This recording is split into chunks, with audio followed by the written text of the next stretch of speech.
The dust of a Tuesday morning in late autumn had a particular grit to it. It was not the fine, choking powder of high summer, nor the wet, heavy earth of spring. It was a sharp, dry dust, carrying the smell of cured grass and the first real bite of the cold to come. Sterling Rhodes felt it on his teeth as he stood on the porch of his ranch house, coffee cup in hand.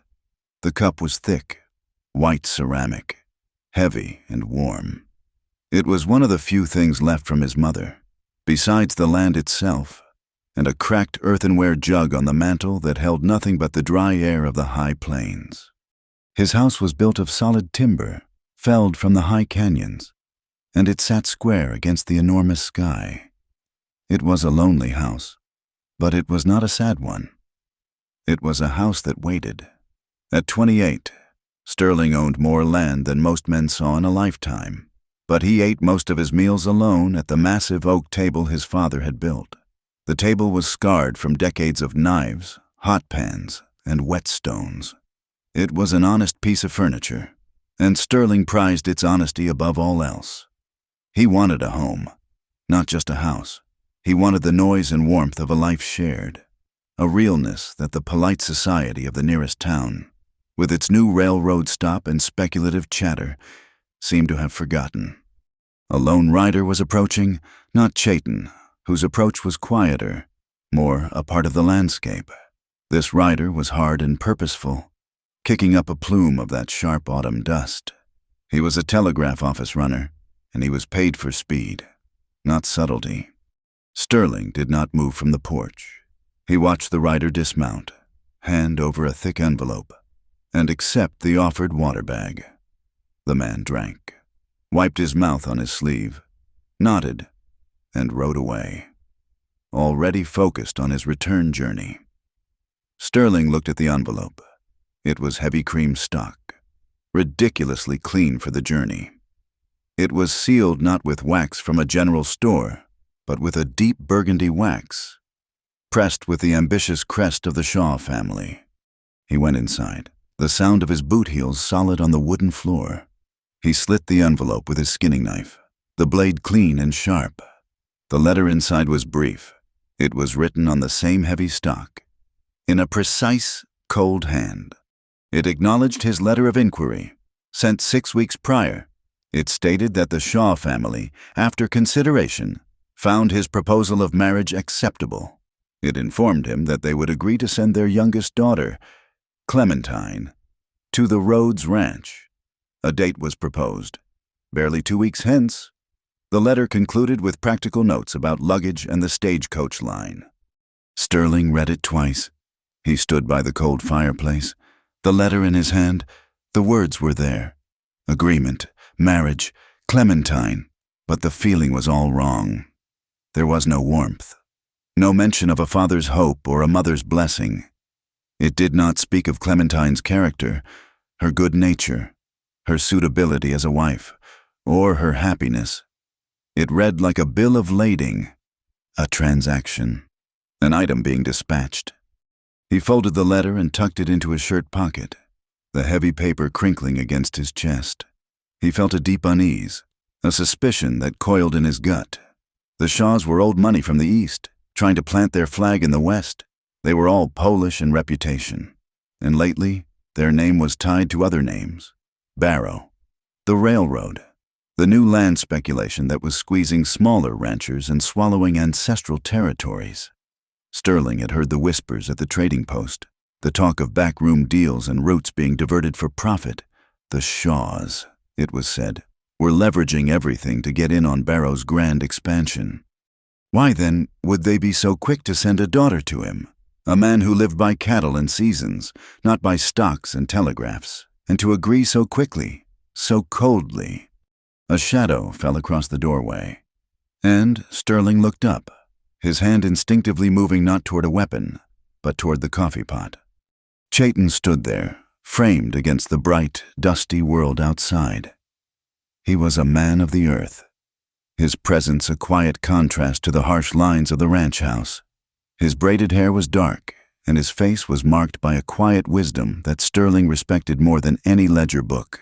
A year ago, during a sudden sandstorm that had turned midday into a blind, screaming midnight. Chayton had found Sterling half dead, his horse gone, his lungs full of sand. He had carried him to a hidden overhang, shared water, and sat with him until the world returned. The debt was one of life. Their friendship was simple, built on long silences and shared realities. "Coffee's hot," Sterling said. Chayton nodded, moving to the table. He sat not like a guest, but like a man at ease. Sterling poured him a cup, the black liquid steaming in the cool air. "The railroad runners are busy," Chayton observed, his voice low. They brought a letter. Sterling sat opposite him at the oak table. He pulled the envelope out and slid it across the scarred wood. Chayton looked at the burgundy seal but did not touch it. The Shaws. It was not a question. "They've agreed to my proposal. They're sending their youngest daughter, Clementine." Chayton raised his cup. He tasted the coffee. "That is fast. They are a proud family. Too proud for a cattleman, I have heard them say in town." "That's what's biting at me," Sterling said. He leaned forward. "They're in deep with Barrow. Everyone knows it. They're buying up land script along the proposed spur line. They're betting everything on that railroad." "Barrow's line," Chayton said, and the name hung in the air with the weight of steel and smoke. "He wants the canyon, the one the telegraph is following." "He will not have it," Sterling said, his voice quiet. "He is a man who takes. He does not ask. And the Shaws, they are not giving you a daughter. Sterling, they are buying something, or selling something." Chayton looked at his friend. "A man who wants a real home should not start with a transaction." "The letter is a transaction," Sterling agreed. "I am not sure about the woman." The memory surfaced then, unbidden. It was from a month or more ago, at the trading post, a hot, fly-blown afternoon. He had been buying grain sacks when the Shaw carriage arrived, a ridiculous, polished black box stirring up the dust. The two elder daughters, Victoria and Isabel, had stepped out, their dresses impossibly clean, their faces pinched with distaste for the raw, unpaved world. Then a third daughter had emerged, Clementine. She was dressed more simply, and she had ignored the mud and the smells. Her attention was on a stray dog, a wretched creature with a matted coat and a badly torn leg, shivering by the water trough. Sterling had watched as Victoria hissed at her to come away, that it was diseased. Isabel had already turned her back, deep in conversation with a railroad surveyor, but Clementine had knelt in the dirt. She spoke to the dog in a low, calm voice. She tore a strip of clean cloth from her own petticoat, soaked it at the trough, and began to clean the wound. The dog, which had snapped at everyone else, let her touch it. She worked with a steady, focused compassion, her face shielded by her bonnet, her hands gentle and sure. "Get up, Clementine, you are making a scene. You are a disgrace," Victoria had snapped, her voice sharp enough to cut canvas. Clementine had not looked up. She had only continued her work, tying the bandage with a careful knot. She had found a scrap of jerky in her reticule and given it to the dog, stroking its head once before her sister finally grabbed her arm and pulled her physically away. Sterling, leaning against a post, had watched her go. He had not seen her face clearly, but he had seen her hands.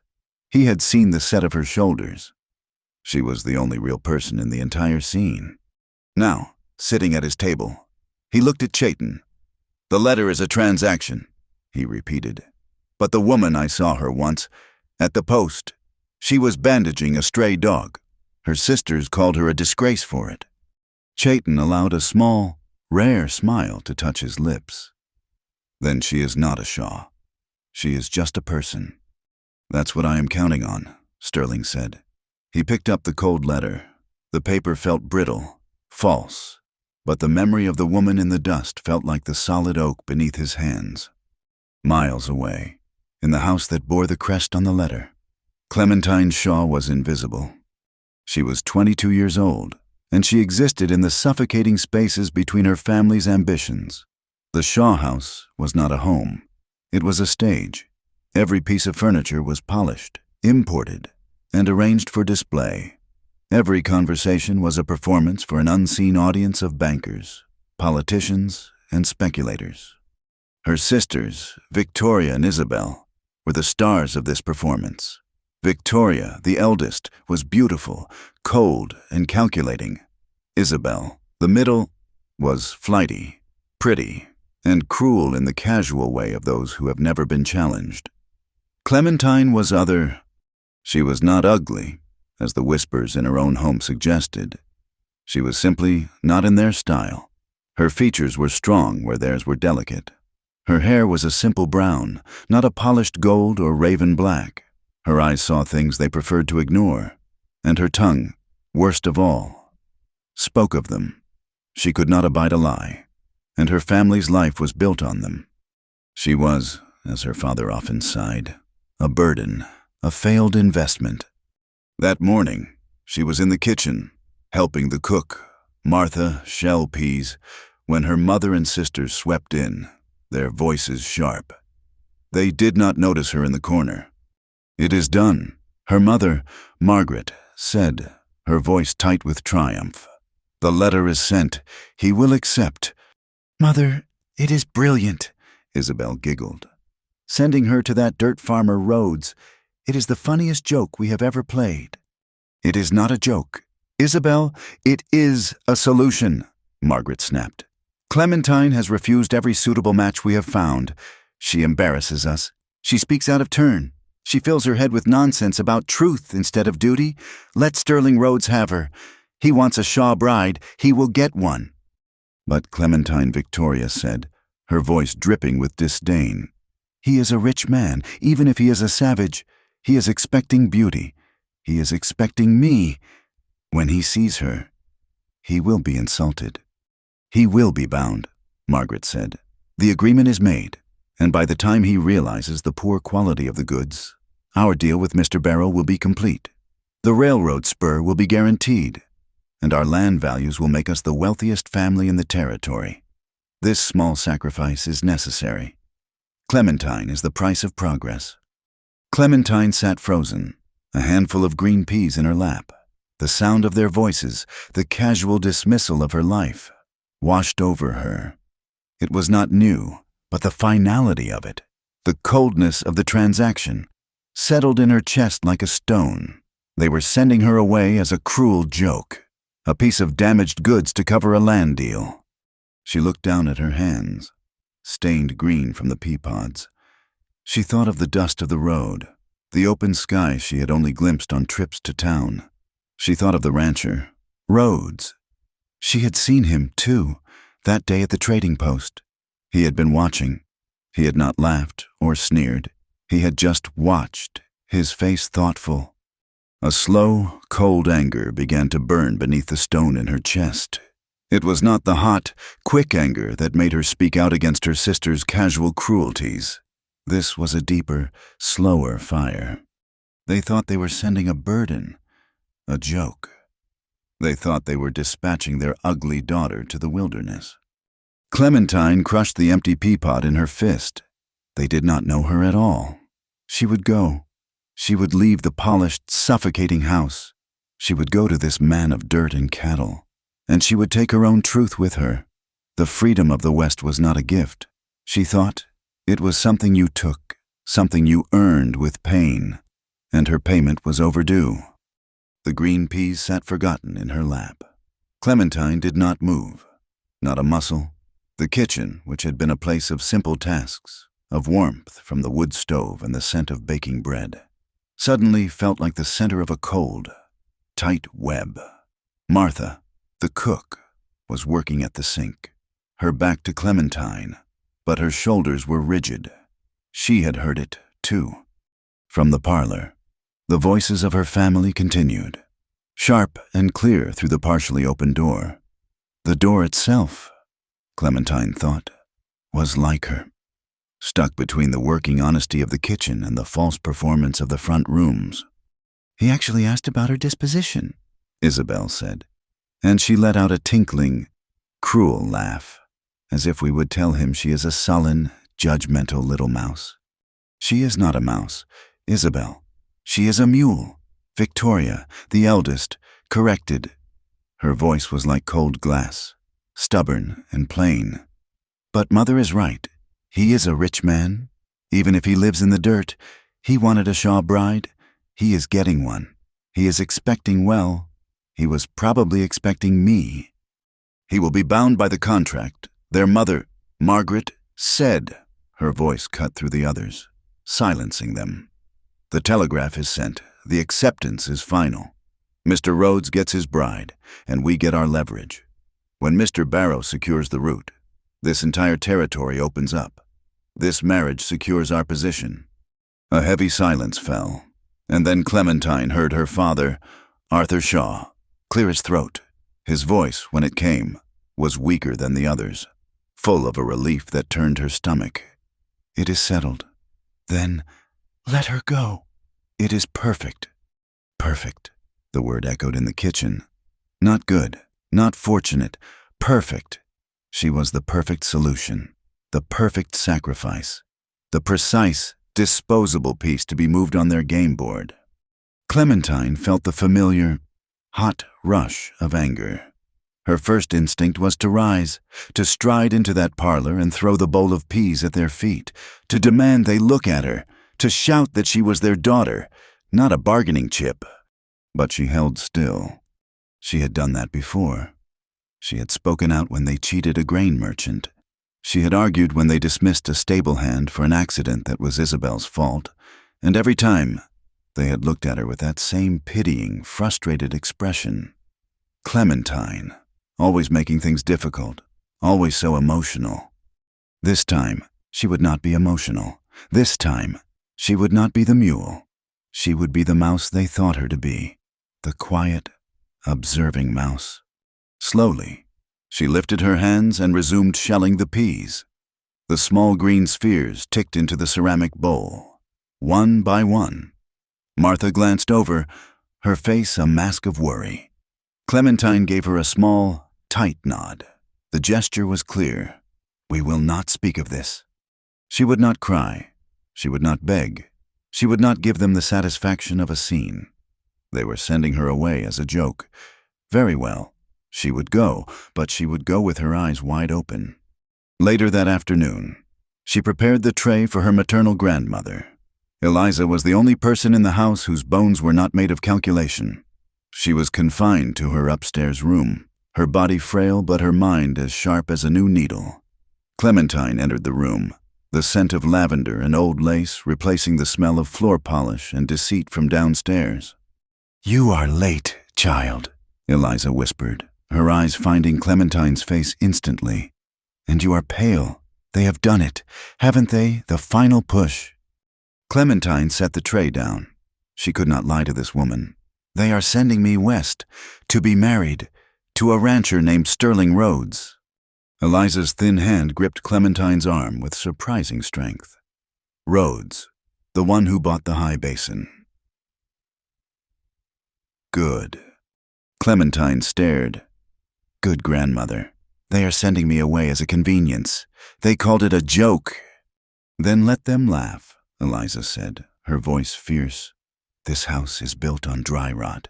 Clementine, it is all veneer. You, child, are solid wood. You were never meant for this place. They are not sending you away. They are setting you free. Do you understand me? You must not let them break you." Clementine felt a small, painful crack in the stone in her chest. "I am afraid. They say he is a savage, that he lives in the wilderness." "Better the wilderness than a cage," her grandmother said. She released her arm. "Now, you will go, and you will be smart. Your mother and father are tangled up in something with that railroad man, Barrow." "Yes," Clementine said, her voice dropping. "I have heard them. They talk of land deals, of a spur line." "Then you must not go empty-handed," Eliza said, her eyes glittering. "Your father is a fool, but your mother is cunning. But cunning people grow careless. They believe everyone else is stupid. You are not stupid. You are an observer." The words settled into Clementine's resolve. You are an observer. While the family ate their supper, discussing fabrics for Victoria's new dress and the upcoming railroad investors' ball, Clementine slipped away. She carried a cleaning rag and a bottle of lemon oil, her usual task for tidying her father's study. The study was dark, smelling of leather and stale cigar smoke. Her father, Arthur, was a man who loved the idea of power. The heavy desk, the unread books, the maps on the wall.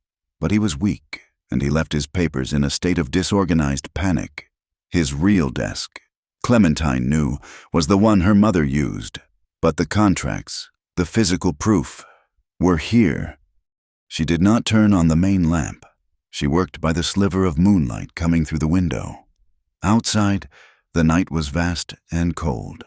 She could see the clothesline, swaying in the wind, a row of empty, ghostly arms, a place where things were hung to be exposed. She went to the heavy oak file cabinet. Not the locked drawer. That was for his personal whiskey. She went to the bottom drawer, the one that stuck inside, beneath files of old livestock receipts, was a heavy leather satchel. Barrow correspondence. Her hands did not tremble. She opened it. She was not stealing. She was collecting. If she was the price of a transaction, she was entitled to see the bill of sale. She found it almost immediately. A map, outlining a new secret route for the railroad spur. It did not follow the surveyed line the town expected. It cut straight through the high country, through the area marked as the Three Sisters Canyon. She knew that canyon. She had ridden there once, years ago, a place of deep red rock and ancient carvings, a place the local tribes held as sacred. Chayton, the man who sometimes traded with her grandmother for medicines, had told her it was the Valley of the Sleeping Ancestor. And with the map, a sheaf of telegraph flimsies. She took one, the most recent one. The yellow paper was crisp, the message brief. Agreement pending roads acceptance. Move the obstacle. Send the girl Barrow. Move the obstacle. She was the obstacle. She tucked the map and the telegraph paper into the deep pocket of her apron. She replaced the satchel, closed the sticky drawer, and carefully wiped the cabinet and desk with the lemon oil. She left the room exactly as she had found it. She went to her own small room. She pulled out the smallest of her trunks. It was old, worn, but sturdy. She carefully prized open a section of the faded linen lining and slipped the folded map and the telegraph message inside. She pressed the lining back down. She did not feel fear. She felt a strange, cold clarity. She was no longer a victim of a joke. She was a witness. Miles away, Sterling Rhodes was also studying a map. He and Chayton were in the ranch house, the big oak table covered with surveys and deeds. The air was not dark and full of secrets, but open and smelling of coffee and the dry sagebrush on the wind. "It is as you heard. Then," Sterling said, his finger tracing the line, "Silas, the telegraph operator, had described—" It cut directly through the canyon Chayton had called the Valley of the Sleeping Ancestor. "Barrow does not care for rock carvings," Chayton said, his voice flat. "He cares for a level grade. That canyon is the fastest way to the high pass. He will dynamite the sacred walls if it saves him a day's labor." "And the Shaws are helping him," Sterling said, the muscle in his jaw tight. "They get their spur line. Their land values skyrocket. And they buy my silence. Or my cooperation, by sending me their daughter." He hit the table with the flat of his hand. "They think I am a fool, a simple rancher who can be bought with a wife." Chayton looked at him. "The town is already caught in the land fever. They see only the money. They do not see the water. If Barrow dams that canyon, your South Range will be dry in a year, and my people will have lost another piece of their world." "Over my dead body," Sterling said. He looked at the burgundy-sealed letter from the Shaws, now sitting on the mantelpiece like a threat. "This changes things. This marriage is not a marriage. It is a land war." "What of the woman?" Chayton asked. "The one who bandaged the dog? Is she part of the war?" Sterling was silent for a long moment. "I do not know. She is either the bait. She is the first prisoner." The next morning, Clementine came down for breakfast. Her family was already seated. "Good morning, Clementine," her mother said, her voice bright and brittle. "We have so much to do." "Your departure is in 2 days. Isabel, you must help your sister. She must not look like a complete savage when she arrives." "Of course, Mother," Isabel said, her eyes gleaming with malice. "We must pack her plainest things. They will suit the landscape." Clementine sat down. She picked up her spoon. The temptation was enormous.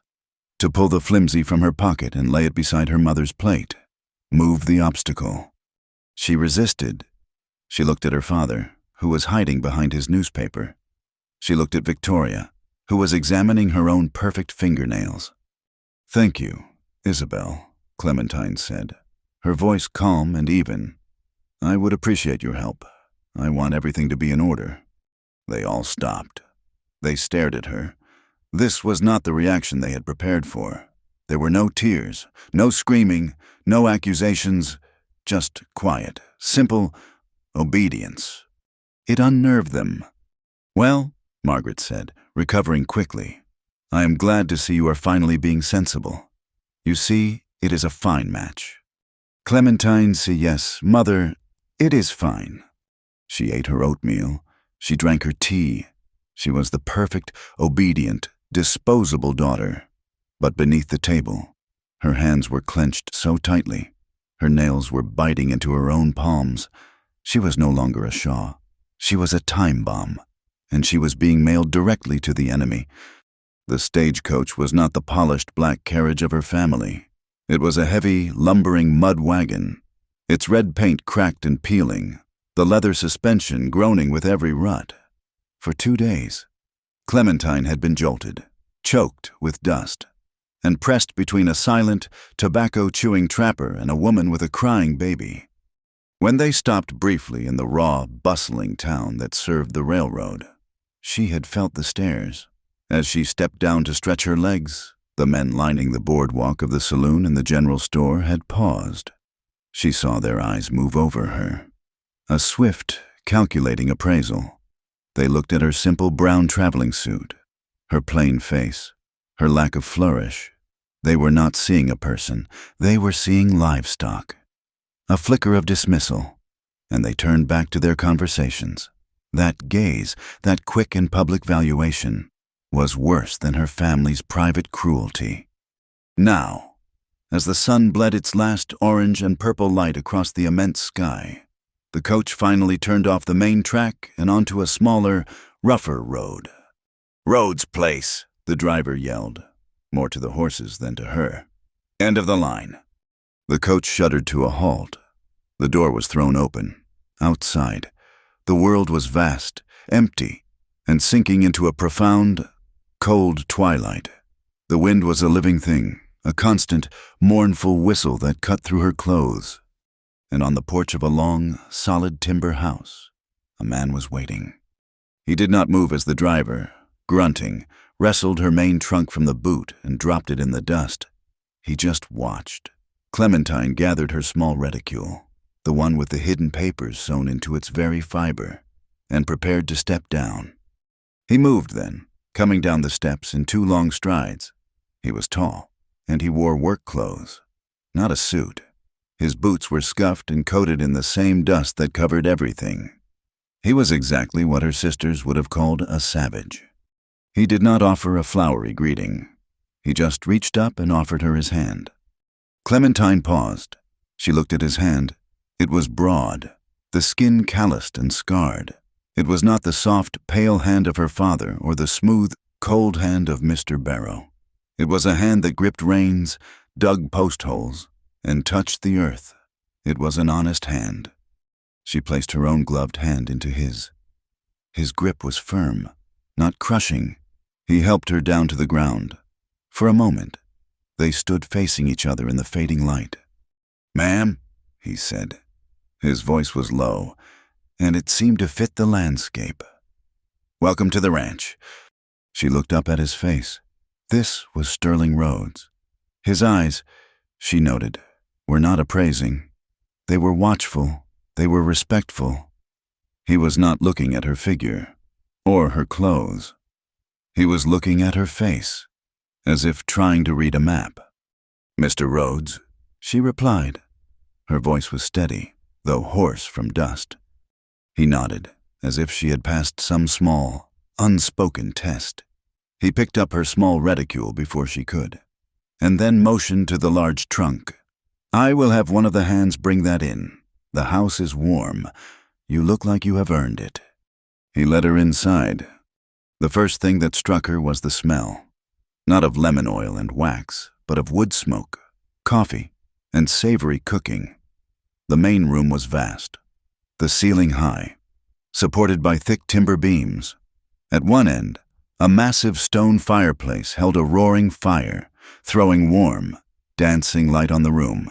Against one wall, shelves were crammed with books, their spines worn and cracked from use, not display. In the center of it all was the table, the same enormous scarred oak table from his past, and now, from her present. It was set for two.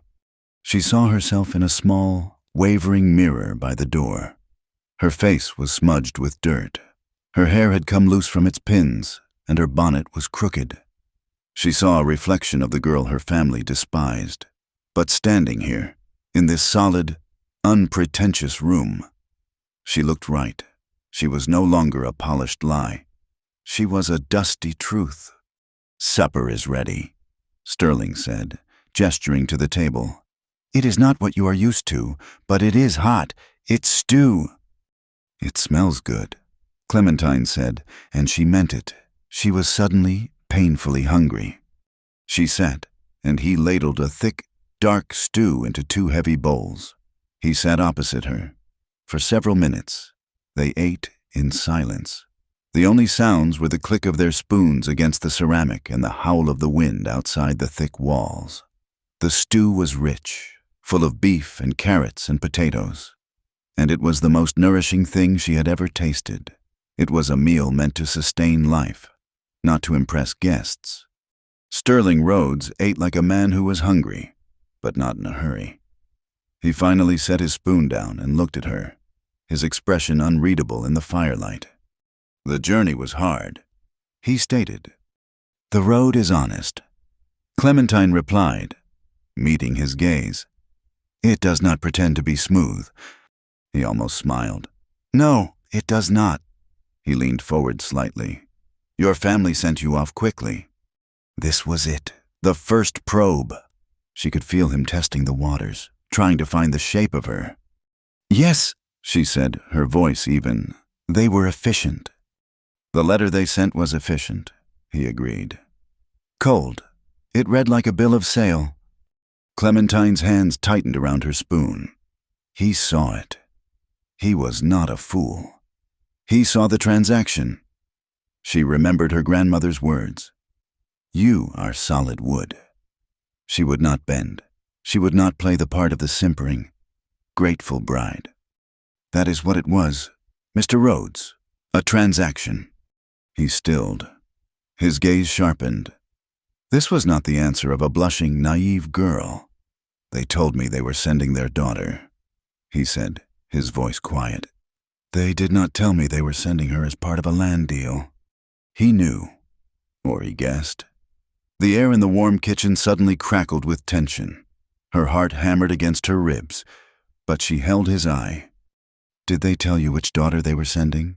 she asked. "They said Clementine, the youngest." "They did not tell you they were sending the plain one." Clementine said, the words coming out flat and hard.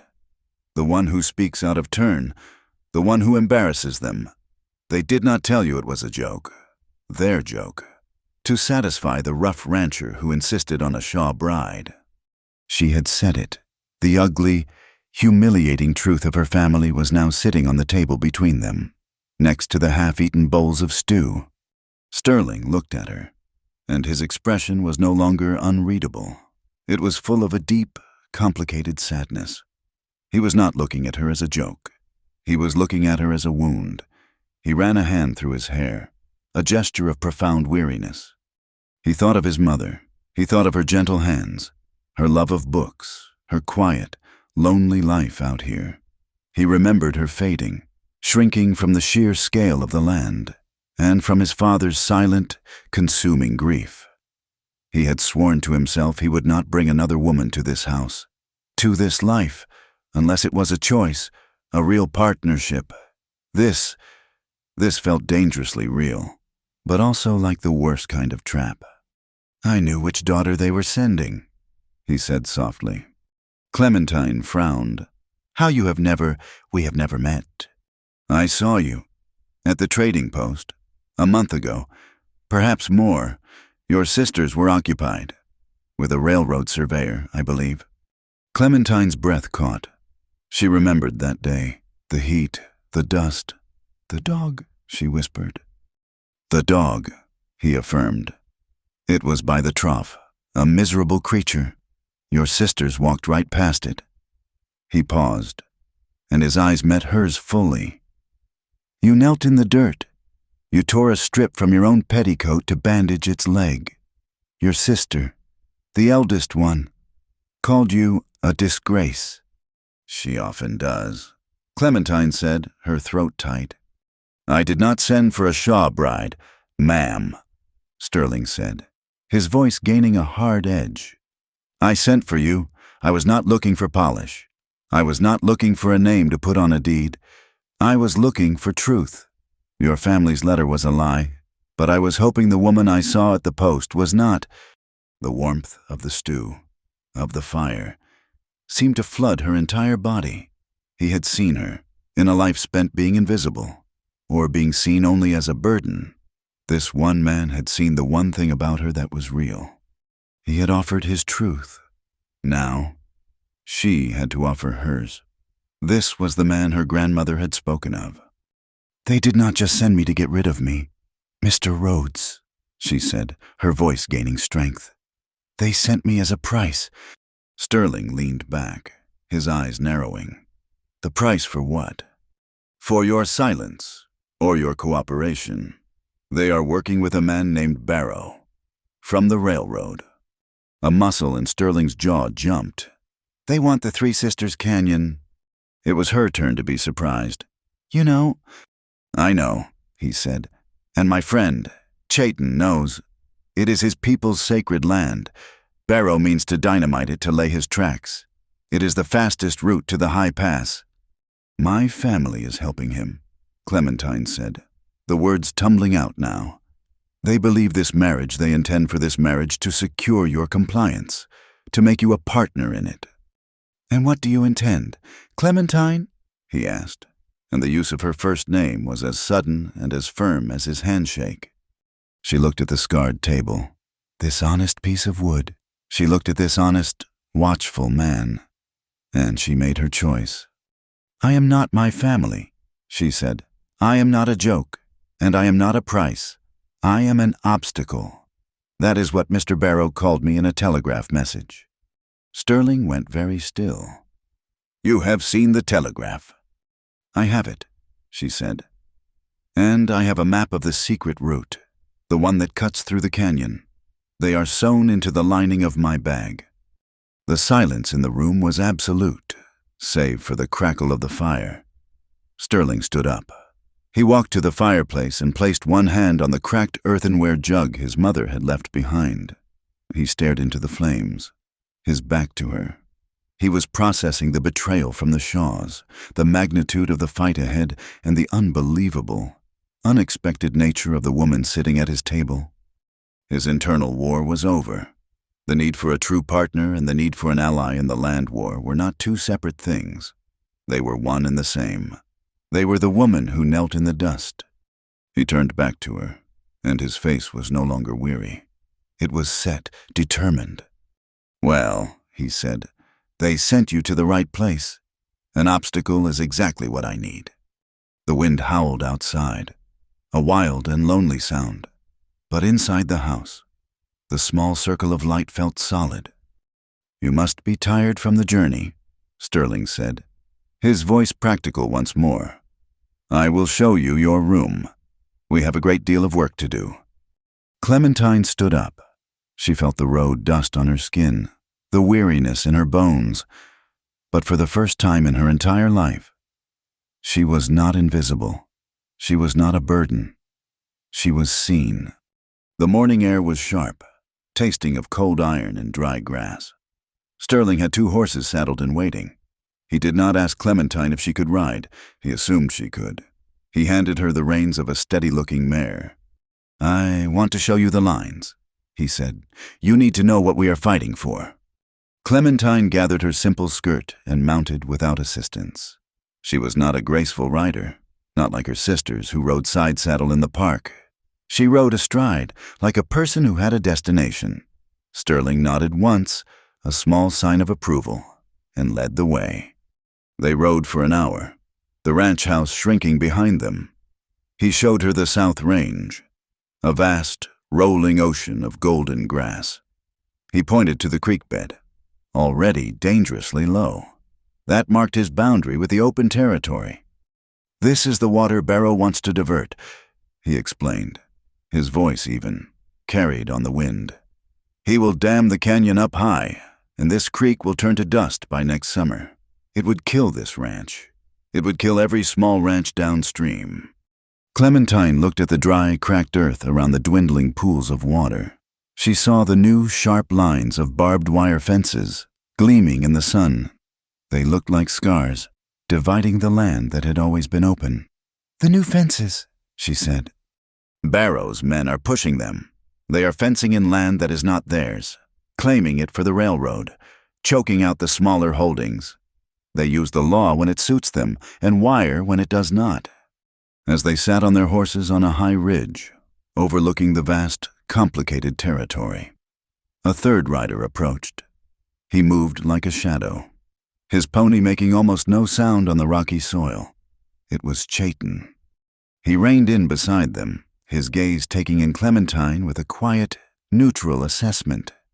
"Sterling," he greeted. He nodded to Clementine. "Ma'am?" "Chayton," Sterling replied. "This is Clementine. She is an ally." The word hung in the air. Not my wife or Miss Shaw. An ally. Chayton accepted this. He turned his gaze back to the canyon in the distance, a dark red gash in the earth. "The surveyors are moving fast. They are not just surveying. They are driving stakes. They mean to start blasting before the snow flies. Barrow is not waiting for a legal decision." "He thinks the deal is already done," Clementine said, her voice finding its place in this council of war. "He believes my family has secured this territory for him. He thinks I am the final payment." Chayton looked at her, his expression shifting to one of deep interest. "The price," he said. "The obstacle," Sterling corrected, his voice hard. "We need to go to town. I need to register a formal complaint with the land office, put it on the wire, and I need to see who is on Barrow's payroll. Chayton, what of the camp?" "It grows," Chayton said. "Full of men who are paid in whiskey and promises. They are bored and they are dangerous. They will do whatever Barrow tells them to do." "Then we ride," Sterling said. The town was a different place from the back of the ranch. Here, the noise was constant. The clang of the blacksmith's hammer, the rattle of wagons, and the incessant, clicking chatter of the telegraph office. The telegraph poles marched right down Main Street, a line of fresh, raw timber, slicing the sky. As the 3 of them rode down the dusty street, a hush fell. People stopped. Shopkeepers came to their doors.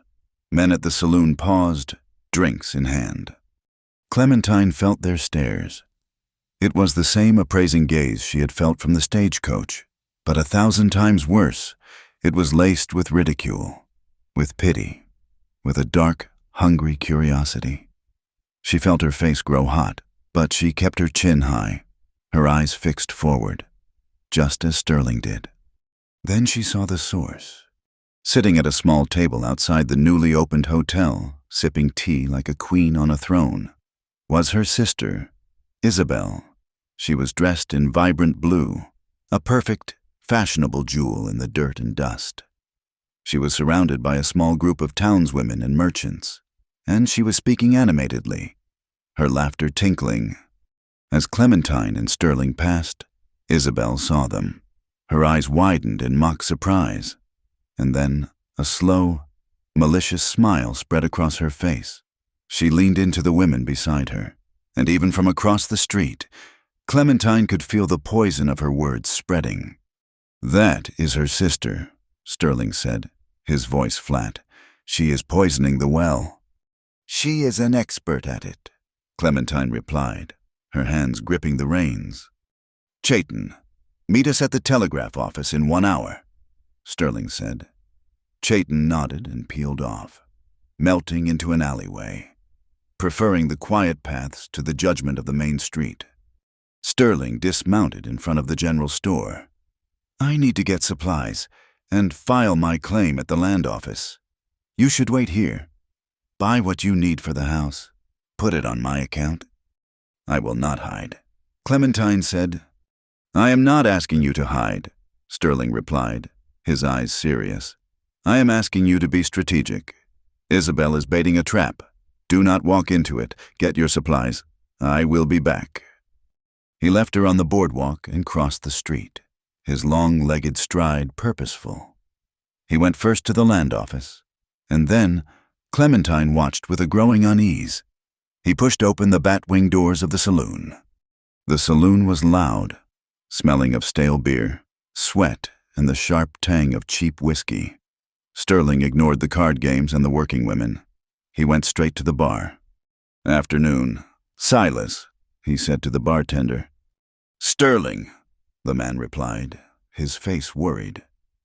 "You are making a lot of noise in town, and you have not even said a word." "It is not me making the noise. It is the Shaws and Barrow." "Barrow's men are over there," Silas muttered, wiping a glass. "In the corner. They have been buying rounds for everyone, talking big about the new railroad spur." Sterling turned. 3 men sat at a back table, wearing the expensive boots of foremen. They were looking at him. One of them, a large man with a red face and a loud voice, pushed back his chair and swaggered over. Well, Mr. Sterling Rhodes, the king of the High Basin." The man smiled, but his eyes were hard. "Heard you got married. Took a Shaw girl off their hands." Sterling said nothing. He just watched the man.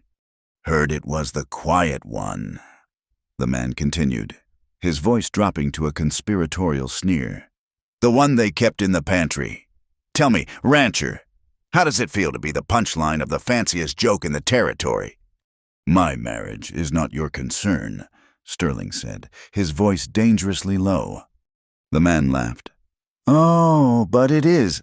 See, we are connected by your new family. Mr. Barrow, he understands you are a reasonable man. He knows this land is hard.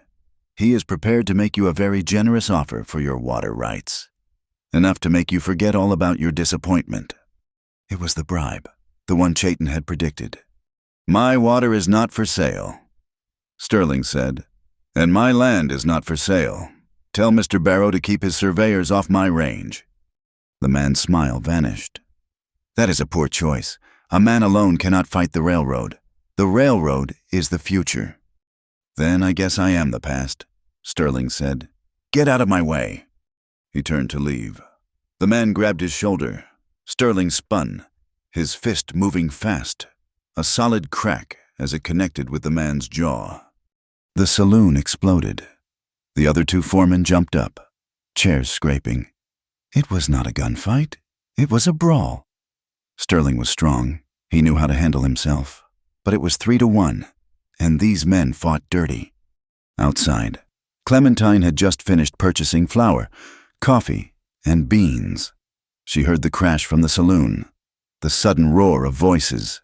She ran to the door of the general store just as Sterling was thrown backward through the bat-wing doors, landing hard in the dust of the street.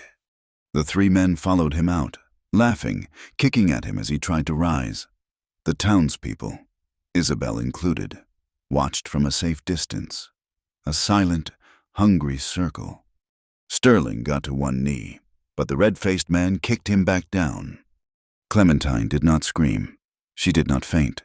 Her eyes scanned the boardwalk, a large wooden bucket of water for the horses, a metal dipper hanging from its side. She grabbed the heavy dipper, scooped it full of murky water, and in a single, desperate, furious motion, she ran forward and threw the entire contents into the face of the man who had kicked Sterling. He roared in surprise, blinded, sputtering. The other two men hesitated, stunned by this sudden, furious woman. That hesitation was all Sterling needed. He lunged up from the ground, his movements economical and brutal. He drove his shoulder into one man, sending him into the water trough, and struck the other in the stomach. The red-faced man, wiping water from his eyes, charged, and Sterling met him with a force that sent him staggering back. The fight was over as quickly as it had begun. The three men, bruised, wet, and humiliated, gathered themselves. "You will pay for this. Rhodes," the leader spat. "Both of you." They limped back toward the railroad camp, defeated for the moment. Sterling stood in the middle of the street, breathing hard. His lip was split, and dust covered him from head to toe. He looked at Clementine, who was standing frozen, the empty dipper still in her hand. A slow, clear, cutting laugh broke the silence. It was Victoria, her eldest sister. She had arrived, apparently, on a later coach, drawn by the same drama as her sister Isabel. She stood on the hotel porch, her arms crossed, looking perfect and amused, and full of venom. "Oh, Clementine!" Victoria called out, her voice projecting to the entire street. "You never fail to make a scene. First, you are kneeling in the dirt with stray dogs, and now you are brawling in the street with railroad men. What a perfect match." She turned her gaze to the gathered townspeople, who were watching, transfixed. "You all wonder why my family sent her here," Victoria announced, as if letting them in on a wonderful secret. "It was a joke, a family joke. We sent the plain sister, the ugly daughter, as a prank. We never dreamed this savage rancher would actually keep her." The crowd rippled. Some laughed uncomfortably.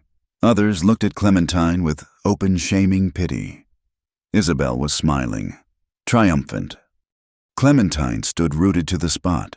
The dust, the fight, all of it vanished. There was only her sister's voice, her sister's beautiful, cruel face, and the hot, terrible shame that threatened to swallow her whole. This was her deepest humiliation, brought from her home and laid bare in the middle of Main Street for everyone to see. Sterling, breathing hard, straightened up. He ignored his bleeding lip. He ignored the aching ribs. He walked the few steps to Clementine's side. He did not hide her. He did not yell at Victoria. He stood beside her, a solid, unmovable presence. He looked directly at Victoria, his gaze flat and cold. Then he spoke, and his voice was not loud, but it cut through the afternoon air like a honed blade. "You are mistaken, ma'am," he said, his voice clear enough for every person on the street to hear. Victoria's smile faltered. "It was not a joke," Sterling continued, his eyes locked on hers. "It was an answer. This woman," and he gestured to Clementine, who was trembling beside him, "is not a plain sister. She is the only real person in your entire family. She is honest, and she is brave." He paused, letting the words sink in. He looked from Clementine, covered in dust, to Victoria, in her perfect, clean dress. "She is the woman I have always been looking for." Absolute silence fell on the street. The transformation was instant. The snickers died. The pity on the faces of the townswomen turned to something else: confusion, then grudging respect. They were not looking at a joke anymore. They were looking at a man who had made his stand, and the woman he had chosen. Victoria's face, for the first time, went pale, then flushed with a deep, furious rage. The joke had been turned back on her.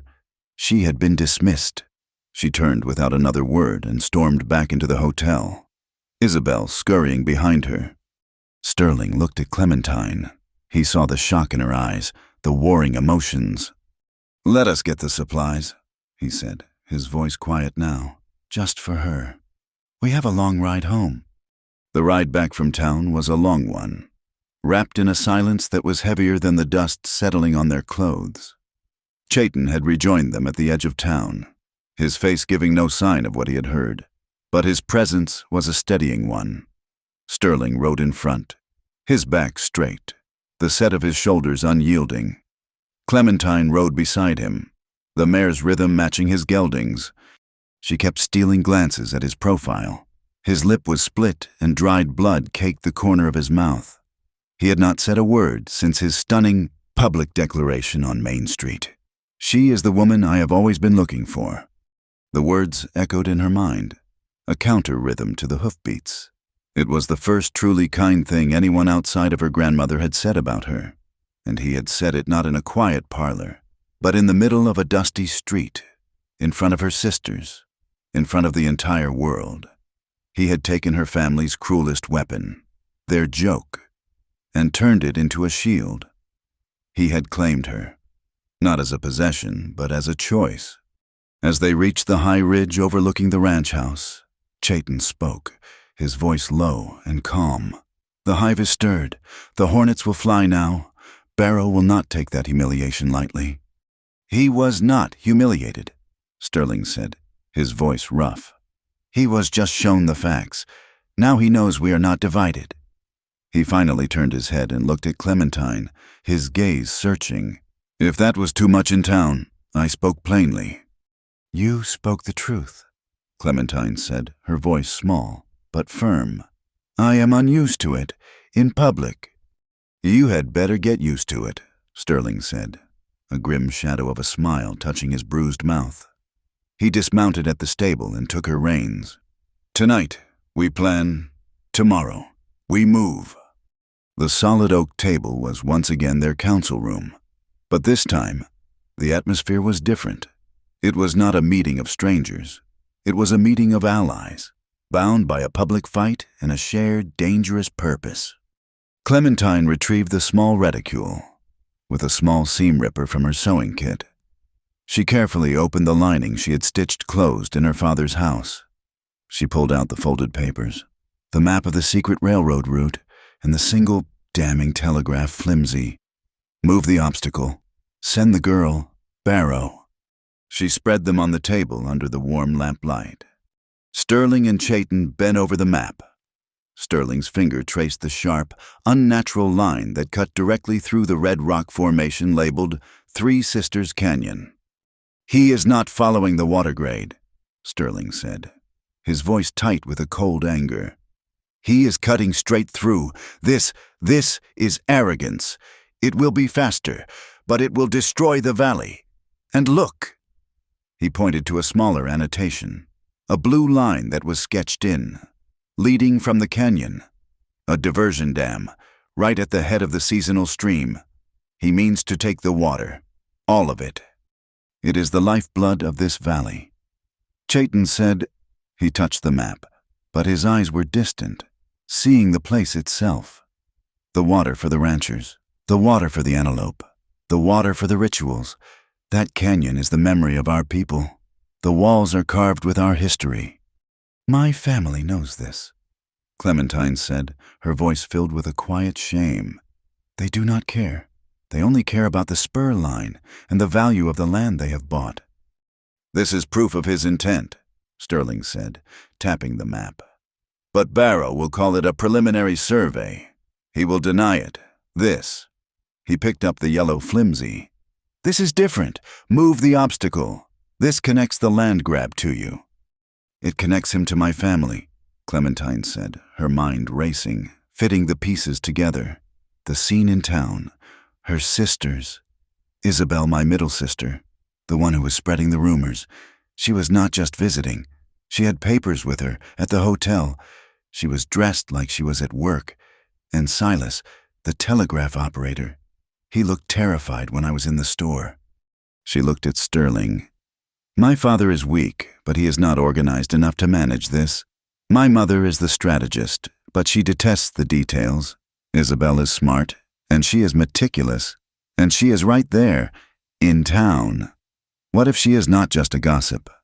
What if she is his secretary?" A deep, cold silence settled on the table. A snake inside the house, Chayton murmured. If she is, Sterling said.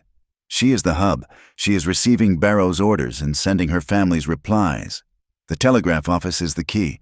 Those flimsies, the inbound ones, they would prove the entire conspiracy. Collusion between Barrow, my family, and the railroad. Then I must go back, Clementine said. Absolutely not, Sterling said, standing so quickly his chair scraped the floor. After today, after that brawl, that town will be crawling with Barrow's men. They will be watching you. They will be watching me. It is too dangerous. They will be watching a woman, Clementine countered, standing to face him. They will be watching the plain wife who made a scene. They will not be expecting that same woman to be an investigator. They will be expecting me to be buying flour and thread. And Silas, he is a nervous man. He might be persuaded. She is right, Chayton said. He looked at Sterling. They will watch you, the rancher. They will expect you to ride the range, to check your fences. They will not expect her, and they will not expect me. A new plan began to form, a three-pronged attack born of necessity. Chayton spoke first. I will ride to the canyon. Tonight, I must show this map to my elders. They have been watching, but they do not know how fast this is moving. The survey stakes are a violation. The dam is a declaration of war. They must be there, to bear witness. The land itself is our proof. Sterling nodded, his eyes still on Clementine, his mind torn between protecting her and acknowledging her strength. I will go to town, Clementine insisted, her voice leaving no room for argument. I will go in the morning. I will tell Silas I need to send a message to my grandmother. While he is sending it, I will look at the inbound spindle, where they spike the received messages. If Isabel is working for Barrow, her name will be on them. It is still too dangerous, Sterling said.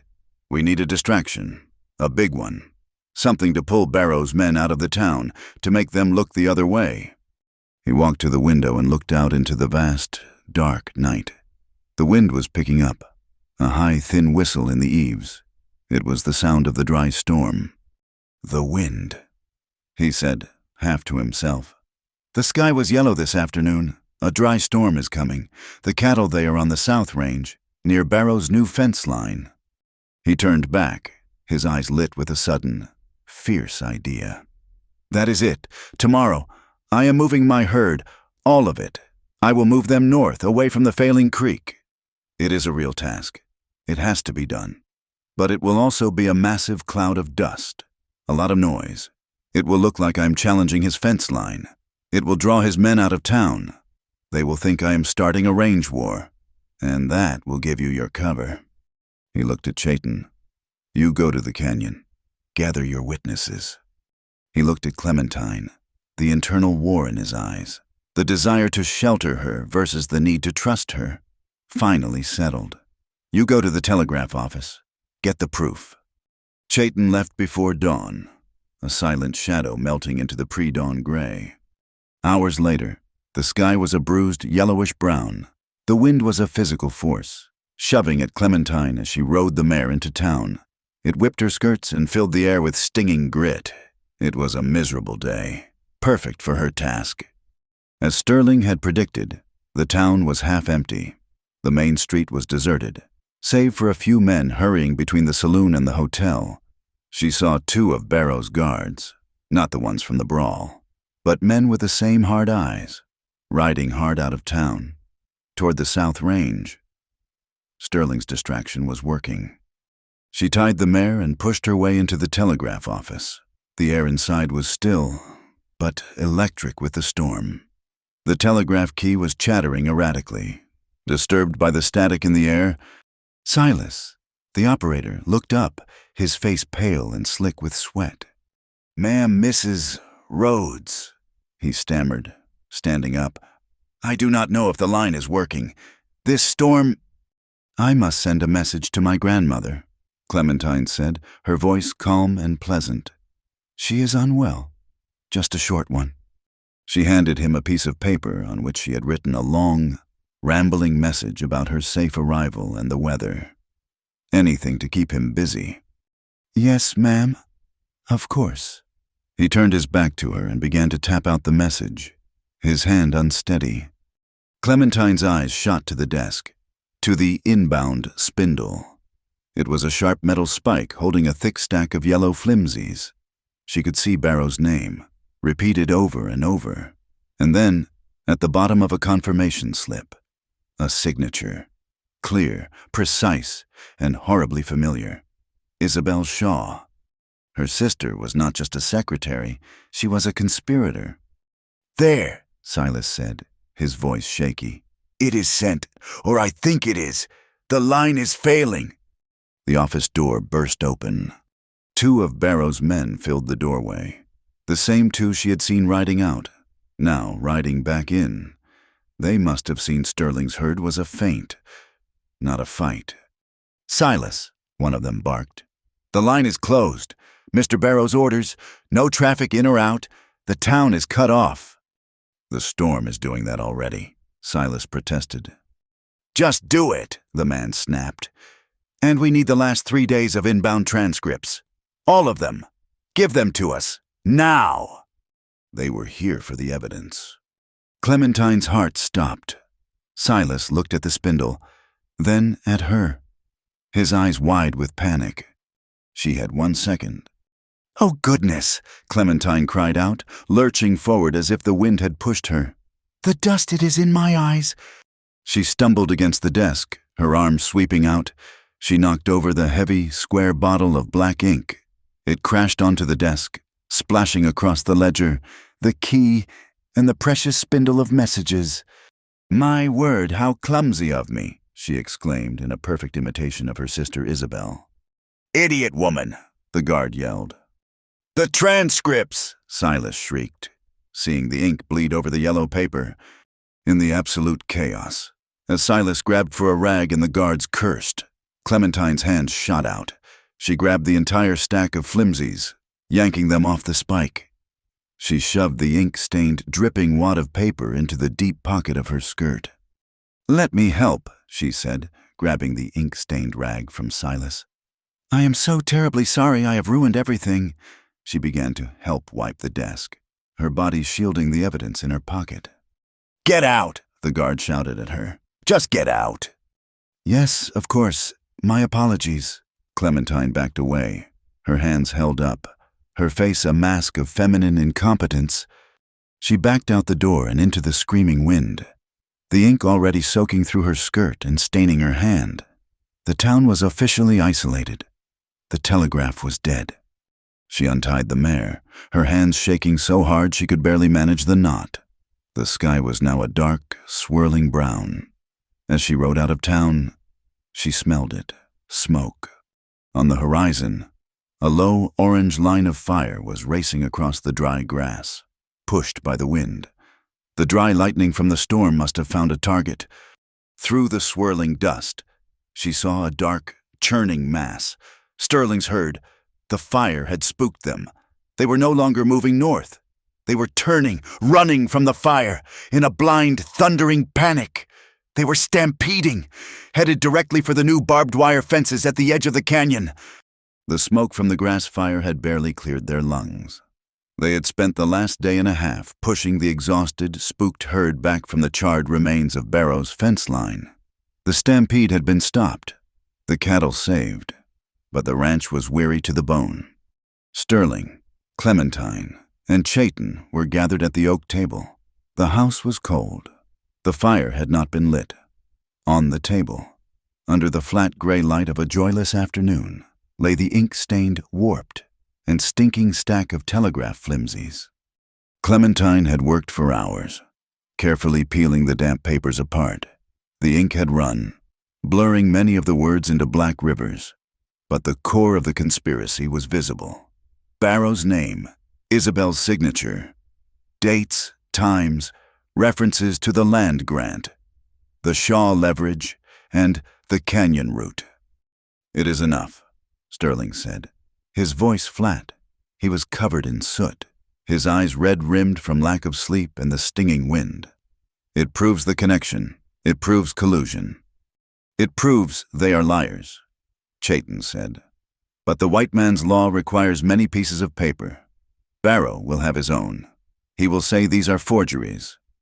Before Sterling could answer, the sound of multiple horses approaching, too fast, broke the stillness. Sterling was on his feet, moving to the door. He expected Barrow's men. He expected a fight. It was worse. Sheriff Brody, the man who ran the town's small jail, sat on his horse, flanked by 2 deputies. He was a thin man, an elected man, and he looked profoundly unhappy. Sterling, He called out, not dismounting. I have an official complaint. what complaint? Sterling walked onto the porch, his hands clenching and unclenching at his sides. A complaint filed by Mr. Barrow, on behalf of the railroad and the good citizens of this territory. Brody pulled a piece of paper from his pocket and unfolded it. He alleges that you, Sterling Rhodes, are conspiring with hostile native elements to seize railroad-designated lands. It was a perfect, twisted reversal of the truth. He is accusing me. Sterling's voice was a low growl. He says you are using your friendship. Brody nodded toward Chayton, who had emerged to stand silently at Sterling's shoulder.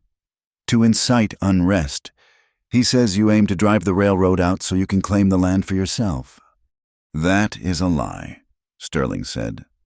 That may be, Brody said, avoiding his gaze. But I have a warrant. I have to search the ranch for illegal maps, weapons, stolen railroad property, anything that proves his claim. This was the attack. Not fire, not fists, but paper. Barrow was using the law as a club. Sterling's first instinct was to tell the sheriff, and his warrant, to go to hell. He could feel the pulse of violence in his throat. He had been pushed, and now he was being slandered. To let this man, this puppet, walk into his house felt like a violation. Sheriff? Clementine's voice cut through the tension. She stepped onto the porch, standing beside Sterling. She was soot-stained, her hair loose, but her voice was clear and steady. Please, come in, she said. You must do your duty. We have nothing to hide. You and your men are free to search wherever you wish. We will even help you. Sterling looked at her, stunned. She met his gaze with a look of absolute, cold clarity. This is the way, not your fists. He understood. He unclenched his hands and stepped back, holding the door open. Be my guest, Sheriff. The search was a humiliation. The deputies, trying to act official, upturned mattresses, emptied drawers, and rummaged through the kitchen. Clementine stood by the cold fireplace, her hands clasped, watching every move. Sterling stood by the window, his back to the room, staring at the land they claimed he was trying to steal. They found nothing.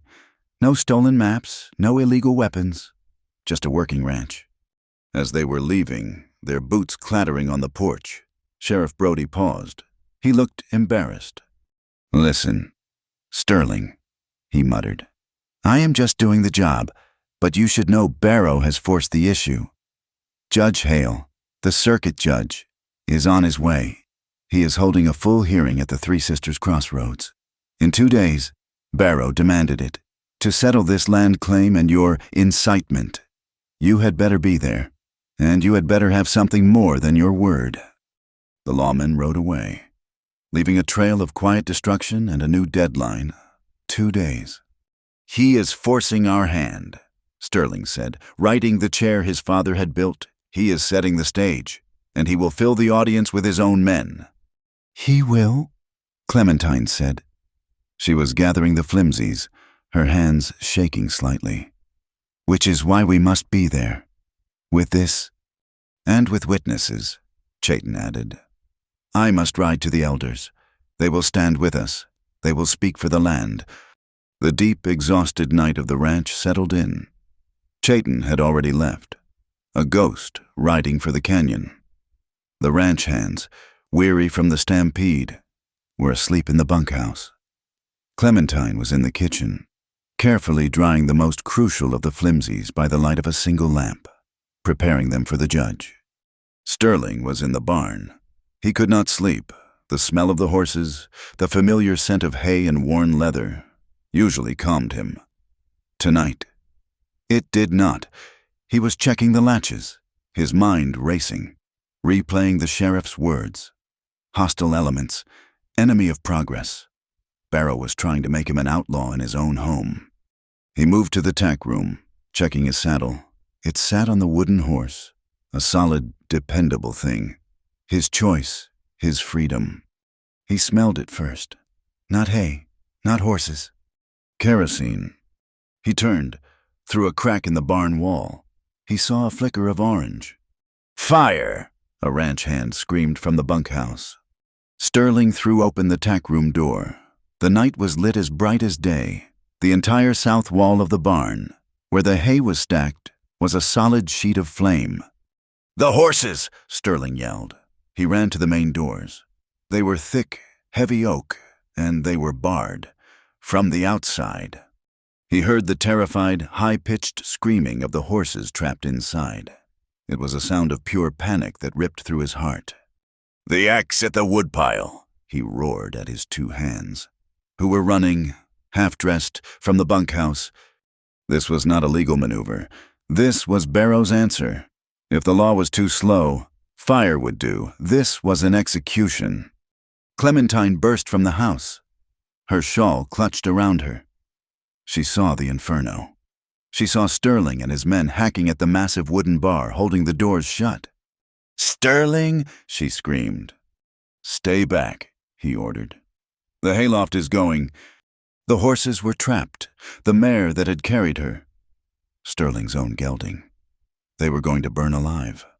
Clementine did not listen. Her mind flashed. The tack room, the small side door. She had used it that afternoon to get a bridle, while Sterling and his men threw their weight against the barred doors. Clementine disappeared around the corner. Clementine! Sterling roared. Seeing her vanish into the smoke, he abandoned the axe. No!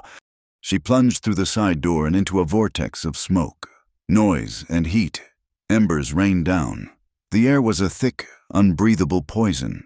She could barely see, but she could hear the horses. They were rearing, kicking the stall walls, mad with terror. She kept her shawl over her mouth. She ran to the mare's stall. The latch was hot, but she fumbled it open. The mare lunged out, her eyes white. Clementine grabbed for a lead rope, missed, and grabbed a fistful of mane. Come, come! She saw Sterling's gelding, kicking at his stall door, splintering the wood. She ran to it, the heat searing her face. The latch was almost glowing. She wrapped her hand in her thick shawl and grabbed the metal. The heat was intense, but she pulled it open. Sterling burst through the door, his face a mask of terror and rage. Get out! He saw what she had done. He grabbed a horse blanket, threw it over the gelding's head, and pulled him out. Go, Clementine, run! She pulled the mare, dragging the terrified animal toward the small door. Sterling was right behind her, shoving the gelding forward. They tumbled out into the night air, falling to their knees, coughing, gasping. The second they were clear, the entire hayloft collapsed inward with a deafening, final whoosh. The roof fell in, sending a tower of fire and sparks into the black sky. The barn was gone. The horses ran, scattering into the pasture. Clementine was on her hands and knees, choking, the front of her hair singed. Sterling grabbed her, hauling her to her feet. He was shaking, not with cold. Do not you ever, he yelled, his voice cracking. Do that again, do you hear me? She looked at him, her face black with soot, her eyes wide. She held up her hands. The palms were red, angry. The horses, she gasped. His anger vanished, replaced by a profound, shuddering relief. He grabbed her arm and pulled her toward the house, toward the well, away from the roaring funeral pyre of his barn. A carriage, driving recklessly, its lamps swaying, careened into the ranch yard. It slid to a stop. It was Victoria and Isabel. Victoria stumbled out, her face ghost white in the flickering, hellish light. She was in a nightdress, a coat thrown over it. We saw the glow from town. She stopped, staring at the inferno. This was not an abstraction. This was real. Get out, Sterling growled. He stepped in front of Clementine, shielding her. "This is your family's signature." "No!" Victoria shrieked, her voice high and thin. This was just supposed to be a land claim, a legal fight, not this. Isabel, clutching the carriage door, looked like she was going to be sick. "Victoria, be quiet. Get back in. We should not be here." "He is burning them alive." Victoria was crying now, tears cutting clean paths through the soot on her face. "I did not know. Mother did not say he would do this. She said Barrow would just apply pressure. She said it was just business." The words hit Clementine like a physical blow. She stepped out from behind Sterling. "Mother," she said, her voice a hoarse whisper. She said, "Not father." Victoria froze, her eyes wide. She had said too much. She looked at Isabel, then at the burning barn, then at Clementine, holding her raw, red hands. The composure, the cold arrogance, was gone. "Father does what he is told," Victoria wailed, her hands twisting in her coat. "It was Mother. She planned it all with Barrow. She said this was the only way to secure our future. But she did not say fire." "You need to leave," Clementine said. Her voice was not sad. It was cold, cold as the well water. "This is the business you and Mother chose. Now you have seen the price. Go." Isabel ran forward, grabbed her sister's arm, and dragged her back to the carriage. "You fool! You have ruined us!" Victoria looked back once, her face a mask of terrible, dawning comprehension. The carriage disappeared into the night. Dawn came, gray and smelling of wet ash. The barn was a smoking, black skeleton. The ranch hands were staring at it, their faces hollow. They were ruined.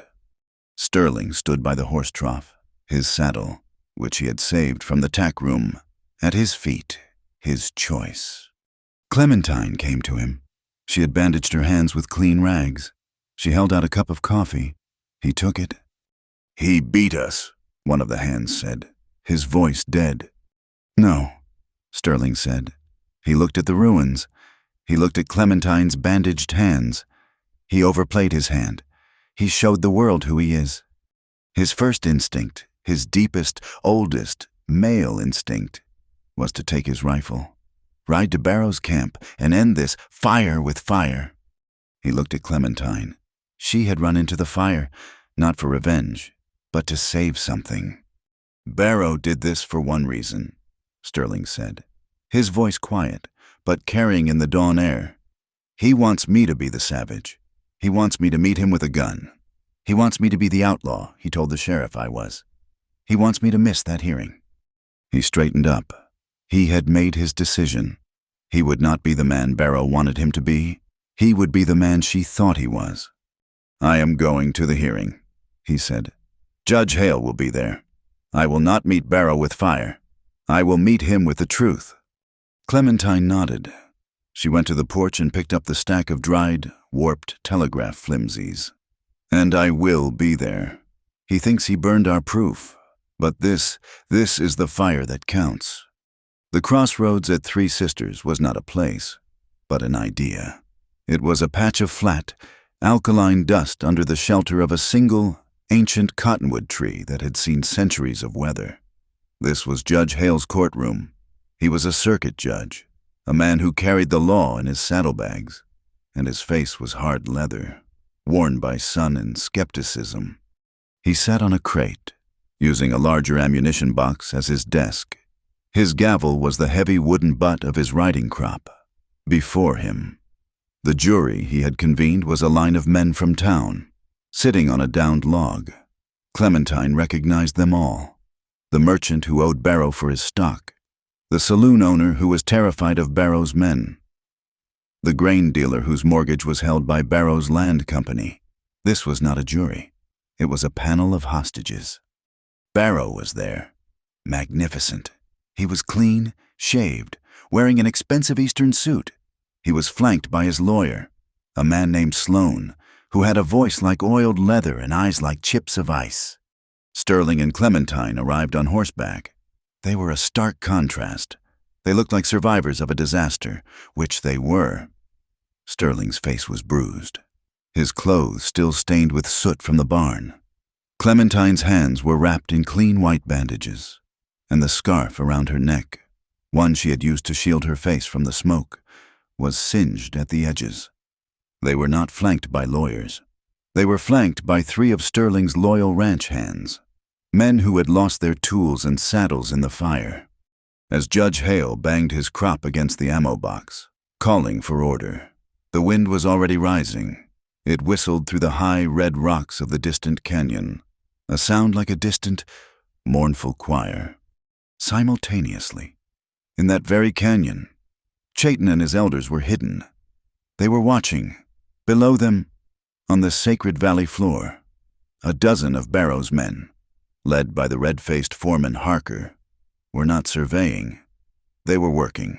They were driving heavy wooden stakes, painted with the railroad's insignia, into the earth, just yards from the ancestral carvings. They were armed, and they were trespassing with the arrogance of an occupying army. Chayton saw it all. This was the second prong of Barrow's attack. While the law was being manipulated under the cottonwood, the land itself was being seized by force. Barrow meant to stand before the judge at the end of the day and claim possession by work commenced. He sent his fastest runner, a young boy, scrambling back toward the crossroads. In the open-air courtroom, Sloan, Barrow's lawyer, was speaking. His voice was smooth, reasonable, and deadly. "Judge Hale, gentlemen of the jury," Sloan began, "we are not here to debate progress. Progress is inevitable. Like a river, it will cut its path. We are here to remove an obstacle." He pointed at Sterling. "This man, Sterling Rhodes, has set himself up as a king. He believes his land, his water, are more important than the prosperity of this entire territory. He has blocked surveyors. He has threatened workers." "He lies," Sterling said, his voice a low rumble. "Order," Judge Hale snapped. "And worse," Sloan continued, his voice dropping. "He has done so by conspiring with hostile elements." He gestured toward the canyon. "He has incited the local tribes, promising them who knows what in an attempt to frighten honest workers, to block the railroad, and to create a shadow of violence over this valley." Sloan presented the warrant Sheriff Brody had served.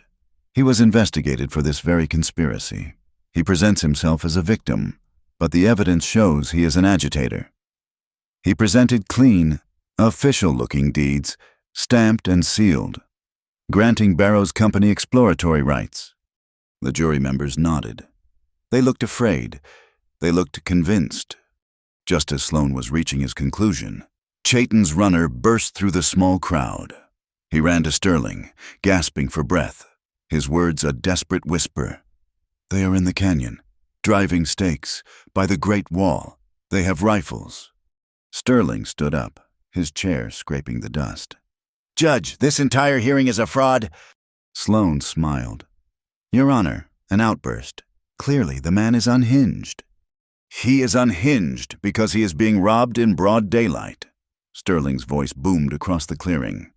"While your client's lawyer speaks, your client's gunmen are invading the very land we are here to discuss. They are driving railroad stakes into the Three Sisters Canyon right now." A murmur went through the crowd. Judge Hale's eyes narrowed. He looked at Barrow, who seemed perfectly, calmly surprised. "That is a wild accusation, Judge," Barrow said, standing. "My survey team is merely doing its job. I am going to see this job for myself," Sterling declared. He turned to his men. "Mount up. We are not starting a fight. We are stopping a crime." "Mr. Rhodes, you will remain," Judge Hale ordered. "With respect, Judge, I cannot," Sterling said. "You are the law, but you are sitting here. My land, and the land of my friends, is being taken by force over there. You want evidence my ranch hands, and I will secure the evidence." He looked at Hale. "We will hold the perimeter of the canyon. You continue your hearing. We will go and stop the invasion. Then you can come and see the truth for yourself." Sterling and his men swung onto their horses. He looked at Clementine. A moment of profound, silent trust passing between them. He was leaving her alone, his reputation and his future in her bandaged hands. Then he was gone, riding hard for the canyon, a small posse of 4 men against Barrow's army. Sloane laughed, a short, sharp sound. "He flees, the coward flees the rule of law." "He does not flee." Clementine's voice cut through the air. It was not loud, but it was so clear, so cold, that everyone stopped. Clementine walked forward, past the ammo box, to stand directly in front of the judge. She was alone, a woman in a soot-stained dress, facing down the entire power structure of the territory. "He has gone to protect the land," she said. "I am here to protect the truth." And what truth would that be? Mrs. Rhodes, Sloane sneered. The truth of a disowned daughter, a family embarrassment. Clementine met his gaze. The truth of a criminal conspiracy. She reached into her reticule. She pulled out the warped, ink-stained, and fire-scorched bundle of telegraph flimsies. She laid them on the judge's ammo box. Sloane actually laughed. "Your Honor, what is this garbage paper salvaged from what was it, a barn fire? A convenient fire, I hear, to destroy old debts. Perhaps these are the inbound telegraphs from your client, Mr. Barrow," Clementine said, "and the replies, stolen. Yes, but true." She held up the first one. She read it, her voice ringing in the silence. "Message to Shaw. Agreement pending Rhodes' acceptance. Move the obstacle. Send the girl Barrow." The jury stirred. Barrow's face did not flicker. "A forgery," Sloane said, shrugging. "A child's fantasy. Who allegedly received this nonsense?" "My sister," Clementine said, her eyes scanning the crowd. "Isabel Shaw, who has been acting as Mr. Barrow's personal secretary in town, and who is sitting right over there, taking notes on this very hearing." Every eye in the clearing swiveled. Isabel, sitting on a stool near Barrow's wagon, froze. Her pencil stopped moving. She went the color of ash. Clementine walked toward her. She held out another flimsy, one blurred with ink, but with a signature still visible. "This is a reply. Isabel," Clementine said, her voice quiet, but carrying. "Confirming the arrangement. The signature is smudged. Perhaps you could read it for the court. You wrote it." Isabel looked at Barrow. His face was granite. He offered her nothing. He was cutting her loose. Isabel stammered, shrinking. "Read it, Miss Shaw," Judge Hale commanded, his voice ominous. Isabel took the paper, her hand trembling so violently she could barely hold it. Her voice was a terrified whisper. "It says, obstacle solution finalized. R accepts the terms. He is unaware. Proceed with canyon survey as planned. I, Shaw." Isabel broke. A terrible, ragged sob tore out of her. "He made me do it. Mother made me. It was just business. It was just business." She collapsed, weeping hysterically, burying her face in her hands. "This proves nothing," Sloane shouted, trying to regain control. "An emotional woman. A family squabble. This is not evidence of—" "She is right." The voice came from the back of the crowd. "Victoria Shaw." She walked forward, parting the stunned onlookers. She was not the arrogant woman from Main Street. She was pale, drawn, and looked as if she had been through a fire herself. The sight of the burning barn, the sound of her mother's name connected to it, had broken her. "Victoria, sit down! You are not party to this!" Sloane yelled, panic now visible in his eyes. "No," Victoria said, her voice shaking but resolute. She stopped next to Clementine, a strange, mirrored image of her sister. "I am party to it. We are all party to it." She looked at Judge Hale. "My sister Clementine, she is telling the truth, all of it. My mother, Margaret Shaw, and Mr. Barrow. They planned this. They called it leveraging an asset. The asset was my sister." "Hearsay," Sloane screamed. "Slander." "Then this is not hearsay," Victoria said. She, too, reached into her reticule. She pulled out a single, crisp, folded deed. "This is the land grant for the South Pasture, the one that gives Mr. Barrow's company access to the Three Sisters Canyon, the one he presented to you as proof of his claim." Judge Hale took the document. He compared it to the evidence Sloane had submitted. They looked identical. "My father, Arthur Shaw," Victoria said, her voice dropping, "refused to sign this. He is a weak man, but this was too much. He refused. So my mother, I watched her, she forged his signature." The silence was absolute. Not even the wind dared to move. Forgery was a hanging offense, the entire legal foundation of Barrow's railroad. His land grab, his power, had just evaporated. The jury members, the hostages, were now staring at Barrow not with fear, but with a cold, frontier fury. Barrow stood up. He did not look at his lawyer. He did not look at Isabel or Victoria. He looked at Clementine, and his eyes were not the eyes of a businessman. They were the eyes of a wolf. "This hearing is a circus," he spat. "Sit down, Mr. Barrow," Judge Hale roared, standing up himself. "The evidence presented suggests a conspiracy of criminal fraud." But Barrow was not listening. He turned, his back to the judge, his back to the law. He walked calmly to his horse, which was tied to the cottonwood tree. He was going to his army. While this was happening, the canyon had become a war zone. The first shot, a nervous railroad guard firing at a shadow, had been answered. Arrows, silent and deadly, arced down from the cliffs, pinning Harker's men behind their wagons. Sterling and his ranchers, using the rocky canyon entrance as a fortress, returned fire, aiming not to kill, but to contain. The canyon was a box, and Barrow's men were trapped in it. The sound of gunfire echoed, a rolling thunder that was carried on the wind, all the way back to the trial. Barrow swung onto his horse. "Sloane, you are done." "Mr. Barrow, you are ordered to remain," Judge Hale yelled. Barrow ignored him. He spurred his horse, riding hard toward the sound of the guns. If the law had failed him, violence would not. Clementine saw him go. She saw the smoking rifles of his men, left behind, now grabbing their own horses.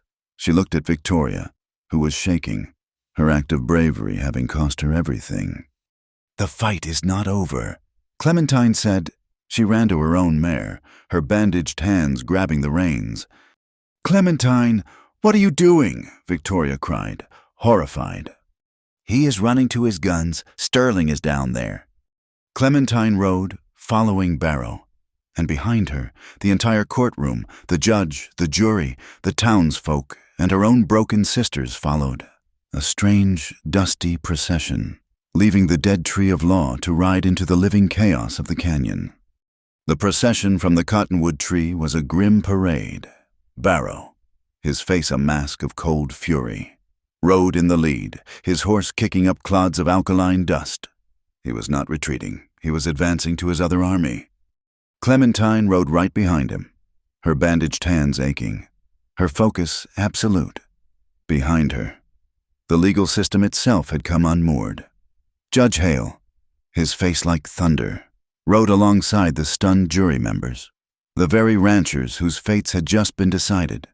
Victoria and Isabel, pale ghosts, followed, trapped in the center of the chaos they had helped create. They rode toward the sound of the gunfire, a flat, ugly popping that echoed from the mouth of the Three Sisters Canyon. And then the sky broke. It was not rain, it was a physical assault. The dry storm, held at bay for days, collapsed upon them. The wind hit them like a solid wall, a screaming horizontal force that stole their breath. The sky, which had been a clear, pale blue, turned a sickly, churning yellow. It was the color of copper, of brass, of poison. Dust rose not in plumes, but in a solid, suffocating curtain, reducing visibility to almost nothing. Through the shrieking gloom, they saw the battle. At the entrance to the canyon, Sterling and his 3 men were using a low ridge of rocks as cover. Puffs of smoke from their rifles showed they were holding the line, high above them, on the canyon ridges. Chayton and his warriors were shadows in the dust, their arrows arcing down, pinning Barrow's men. Harker, the red-faced foreman, and his crew of gunmen were trapped. They were caught between Sterling's rifles at the mouth, Chayton's arrows from above, and now, impossibly, the entire population of the town, led by a furious judge, riding down on their flank. Harker saw Barrow approaching, but he also saw the judge. He saw the jury. He saw his legal cover evaporate. He made the decision of a cornered animal. "Light it!" He screamed at his men, his voice barely audible over the wind. "Light the grass! Burn them out! Cover our retreat!" His men did not hesitate. They threw their torches into the chest-high, cured grass at the canyon's mouth. The effect was instantaneous. The wind, already a gale, met the new fire. The world exploded. A wall of orange flame, 50 feet high, erupted from the earth, roaring like a freight train, moving faster than any horse. It was a desperate, evil act, meant to create a screen of fire, but it did something else. The fire, pushed by the storm, raced toward the adjoining pasture. This was the pasture where the smaller ranchers, the men on the jury, kept their collective herd. A low, terrible rumble began, a sound beneath the wind. Beneath the fire, it was the sound of the earth itself beginning to move. The cattle, terrified by the smoke, the noise, and the sudden wall of flame, the entire herd, hundreds of head, turned in blind, unified panic. They ran from the fire, and the only way to run was west, toward the one place the valley was not on fire. They were stampeding directly toward the Devil's Drop, a sheer-sided gorge that cut 1,000 feet down to a dry riverbed. "The herd!" one of the jurymen screamed, his voice cracking in terror. "My God, they are running for the drop! We are ruined!" In the chaos, all human conflict vanished, replaced by a single, primal enemy panic. Barrow, blinded by his own rage and the stinging smoke, saw only Sterling's position ahead. He spurred his horse forward, plunging directly into the smoke-filled mouth of the canyon, disappearing from view. A man chasing a ghost into hell. On the high ridge, Chayton saw the new fire. It was racing toward the sacred walls, toward the ancestral carvings. He and his warriors had a new purpose. Their fight with Harker was over. Their fight was with the flames. They began to scramble down, using their tools to start a backfire, a desperate line of controlled flame to meet the inferno and starve it of fuel. Their wisdom against Barrow's chaotic destruction. At the canyon mouth, Sterling saw the stampede. He saw the jurymen watching their entire lives thunder toward a cliff. His fight with Harker's men was finished. They were scattering, lost in the storm. "The herd!" he yelled at his men. "To the pass! We have to turn them!" Clementine rode through the blinding dust, her mare bucking in fear.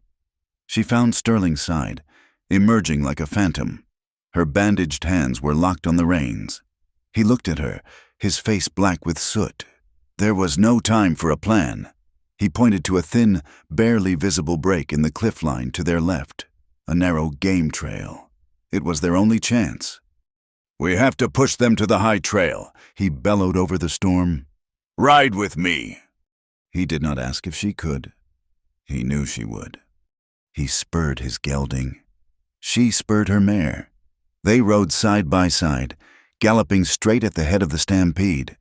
The ranchers, seeing Sterling, this man they had been prepared to convict, now risking his life for their property, followed him without question. They rode as one, a new community forged in the heart of the storm. Clementine had never known such terror. The ground shook. The air was a solid, choking mass of dirt. The sound was a physical weight, the bellowing of hundreds of panicked animals, the roar of the fire, the scream of the wind. She wanted to close her eyes, to turn, to flee. But she looked at Sterling, riding next to her, his face a mask of pure, focused determination. She felt the ranchers beside her. They were not looking at her as a joke. They were following her. She was on the point, leading the charge. The fear did not vanish, but it crystallized. It became cold. It became calm. She was no longer the girl in the kitchen. She was the woman in the storm. "Push them, push them," Sterling roared. They slammed into the lead steers, firing their pistols into the air, screaming, trying to turn the tide of flesh. The herd began to buckle, to turn from the pressure. They were slowly, agonizingly, bending toward the narrow pass. It was working. Then Clementine saw it. One of the ranchers, a young man named Eli, barely a boy, was trying to turn a rogue bull. His rope, whipped by the wind, tangled in a mass of greasewood. His horse, spooked by the fire, reared violently. Eli was thrown, but his foot was caught in the stirrup. He screamed. The horse, now riderless and mad with fear, began to drag him. He was being pulled directly into the path of the main herd, a river of thundering hooves just seconds behind him. Sterling was too far ahead, already pushing the lead steers into the pass. No one else saw. Clementine saw. She did not think. She did not hesitate. She hauled her mare around, breaking from the point, riding against the flow of the stampede. She pulled the skinning knife from the sheath on her saddle. The mare screamed in protest, but Clementine held her firm, riding straight for the panicked, dragging horse. The wind tore at her, nearly ripping her from the saddle. She rode up alongside the flailing boy. The main herd was so close she could feel the heat from their bodies. She leaned far down, a dangerous, impossible reach. She grabbed the taut rope that was dragging him.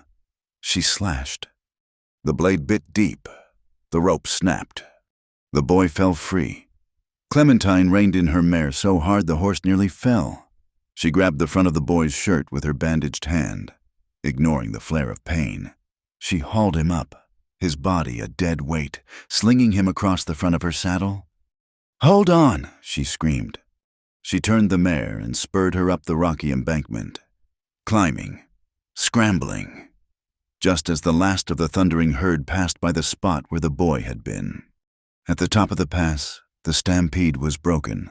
The cattle, exhausted, funneled into the high meadow, safe. The ranchers, Sterling, and Clementine, with the boy safe across her lap, stopped.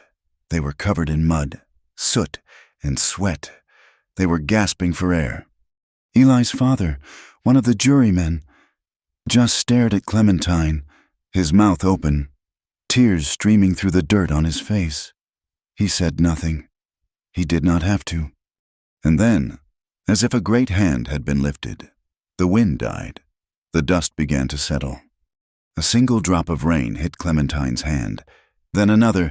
Then the dry storm broke. A sudden, cleansing, unbelievable deluge of cold rain fell from the sky. It hissed on the embers of the grass fire.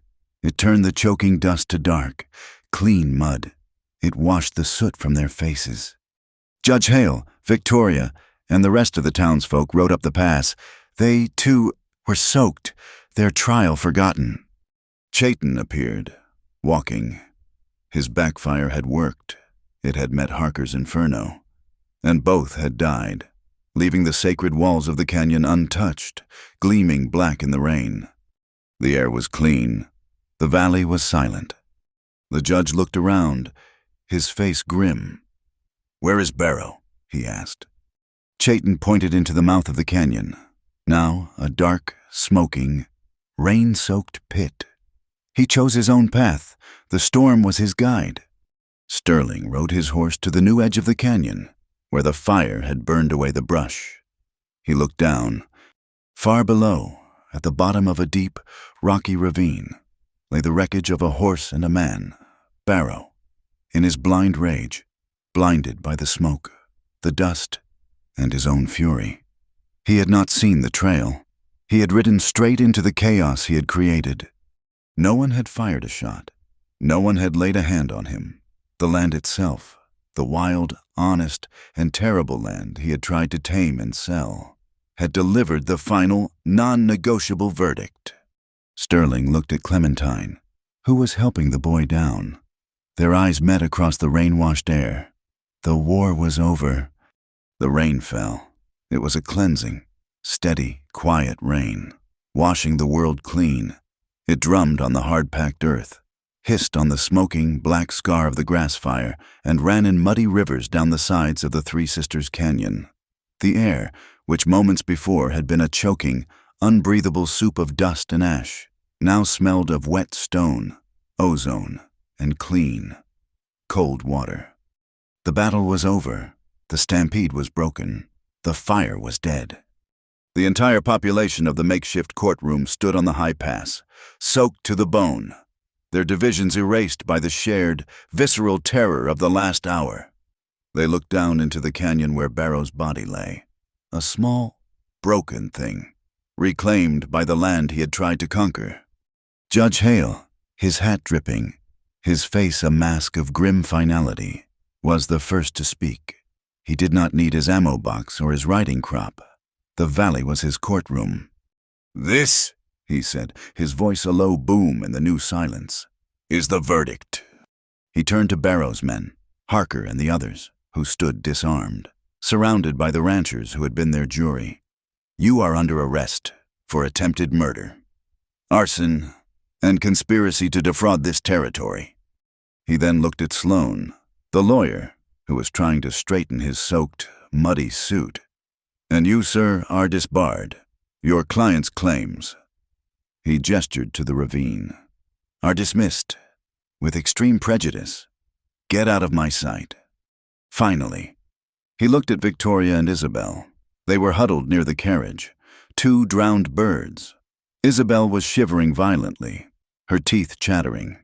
Victoria was unnervingly still, her gaze fixed on the smoking ruin of the grass. "You two," Judge Hale commanded, his voice softening slightly but losing none of its iron, "will be escorted back to town. You are material witnesses in a federal investigation against your mother, Margaret Shaw, and the Barrow Corporation. You will not leave your hotel." At the word federal, Isabel let out a thin, high wail. It was the sound of a spring snapping. "No, it was just a game." She tried to bolt, to run into the rain, but one of the deputies caught her arm. "It was never a game, Miss Shaw," the judge said. Victoria did not move. She just nodded, her eyes empty. She looked at Clementine, who stood beside Sterling, her bandaged hands held at her sides. It was a long, silent look that held all the weight of a ruined dynasty. The journey back to the ranch was slow, a funereal procession.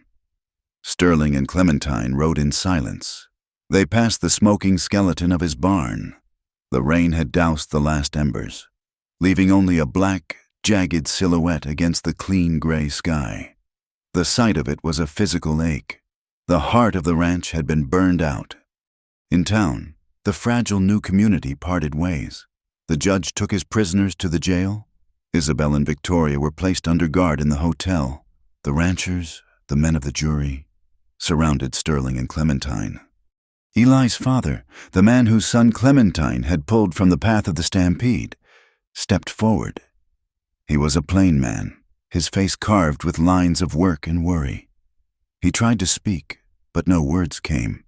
He looked at Clementine's bandaged hands, then at his own son, who was alive and standing beside him. He did the only thing he could. He reached out and took Sterling's hand, shaking it once, hard. Then he turned to Clementine. "Mrs. Rhodes," he said, and his voice was thick. "We do not have the words. We were blind, and you saved us. You saved our boy. You saved our herd. We owe you our lives." Clementine looked at this man, who hours ago had been ready to convict her husband, and saw only gratitude. "We saved each other," she said. The next day, the sun rose on a washed, battered, and fundamentally different world. The town gathered in the churchyard. It was not a service, but a meeting. The entire community was there, standing on the damp grass, the air still clean. Judge Hale stood on the church steps, but he let the people speak. Sterling spoke first. He was not the bruised and soot-stained brawler from yesterday. He was a leader. He looked at the ranchers, his neighbors, "Barrow is gone," he said, his voice carrying. "But the railroad is not. The future is still coming. We cannot let another man like Barrow tell us what that future will be. We have to build it ourselves. My barn is gone. Our fences are gone. But we are not. I am starting a rebuilding fund, with what little I have left. But it is not about money. It is about labor. My hands will help you rebuild your fences. We ask that you help us rebuild our barn." One by one, the ranchers nodded. "Aye, we will." Then Chayton stepped forward. He did not stand on the steps, but on the grass, among the people. "The man who died," he said, "believed the land was a thing to be broken, a thing to be owned. He was wrong. The land owns us. The water in the canyon is the blood of the valley. It is the life for your cattle. It is the memory of my people. It must be shared. It must be protected." Judge Hale held up a new piece of paper. "I have drafted a compact," he declared, "a water and land use agreement for this entire valley. It guarantees water rights to every ranch, based on need, not on size. And it designates the Three Sisters Canyon as a protected territory, to be left undeveloped, forever. It will be managed jointly by a council of ranchers and by the elders of Chayton's people." He looked at Sterling and then at Chayton. "This is the new law, if you will have it." Sterling stepped forward. Chayton stepped forward. "A document in a town is just paper," Chayton said. He bent down and scooped a handful of the damp, dark earth.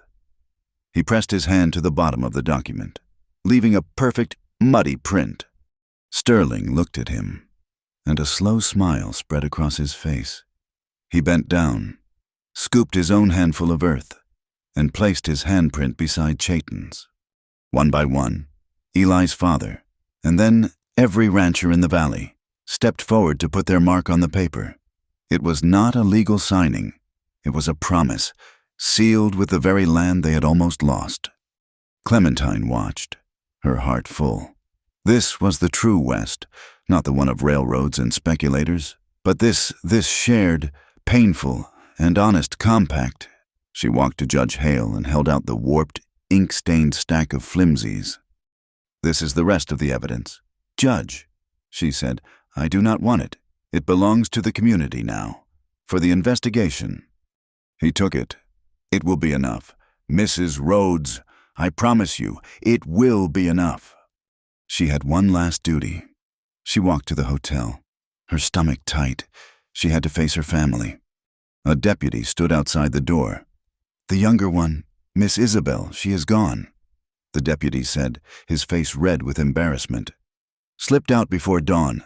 Stole a horse. She is gone." Clementine felt nothing. Not surprise, not anger, just a cold, empty space. Isabel always ran. She knocked and entered.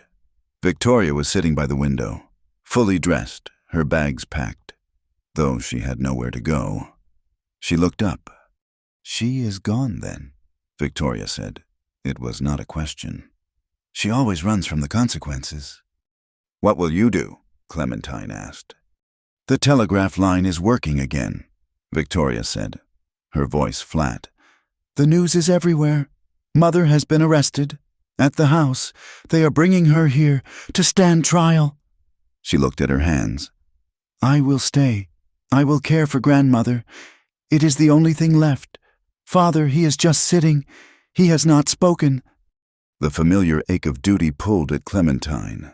Grandmother. "I will care for her," Victoria repeated, her voice fierce. "I will do it." She was not asking for forgiveness. She was accepting her penance. Just then, the town pastor, a kind man who had been at the meeting, hurried up to her. "Mrs. Rhodes, a moment, this came for you. Weeks ago, before the storm, before the lines were cut. I am so sorry, in all the chaos, I held on to it." He handed her a creased, slightly yellowed envelope. Clementine recognized the shaky, elegant handwriting instantly. It was from her grandmother. She opened it, her hands trembling. Not her bandaged ones, but her real ones. Inside, the note was short. My dearest girl, they think they are caging you. They are setting you free. Do not look back. Do not come back for me. My life is over. Yours is just beginning. Choose your happiness. You have earned it. Clementine closed her eyes. The last thread of guilt, the last chain pulling her back to that suffocating house, dissolved. She was free. She opened her eyes and found her father standing in the doorway of the hotel. He looked 100 years old. He was gaunt, his fine suit rumpled, his eyes haunted. He had ridden to town, a ghost following the wake of his own destruction. He had clearly been watching her from a distance. He looked at her bandaged hands. He looked at the way the pastor spoke to her, the way the ranchers nodded to her as they passed. "Clementine," he stammered, his voice dry. She said nothing. She just waited. "I found the letter you left for your grandmother," he said, his voice cracking. The one explaining why you were truly going." He took a ragged breath. "You were right, about everything, about Barrow, about Mother, about me." He could not meet her eyes. He stared at the dusty floorboards. "You are not. You were never ugly. Clement, not you. It was us. We were the ones who were misshapen. We were weak. You were strong, and it frightened us. It frightened me." He looked up, and his eyes were full of a terrible, empty clarity. He did not ask her to come home. He did not ask her for anything. He had just come to say the one true thing he had left. He turned, a man with no future, and walked away to face his wife's trial.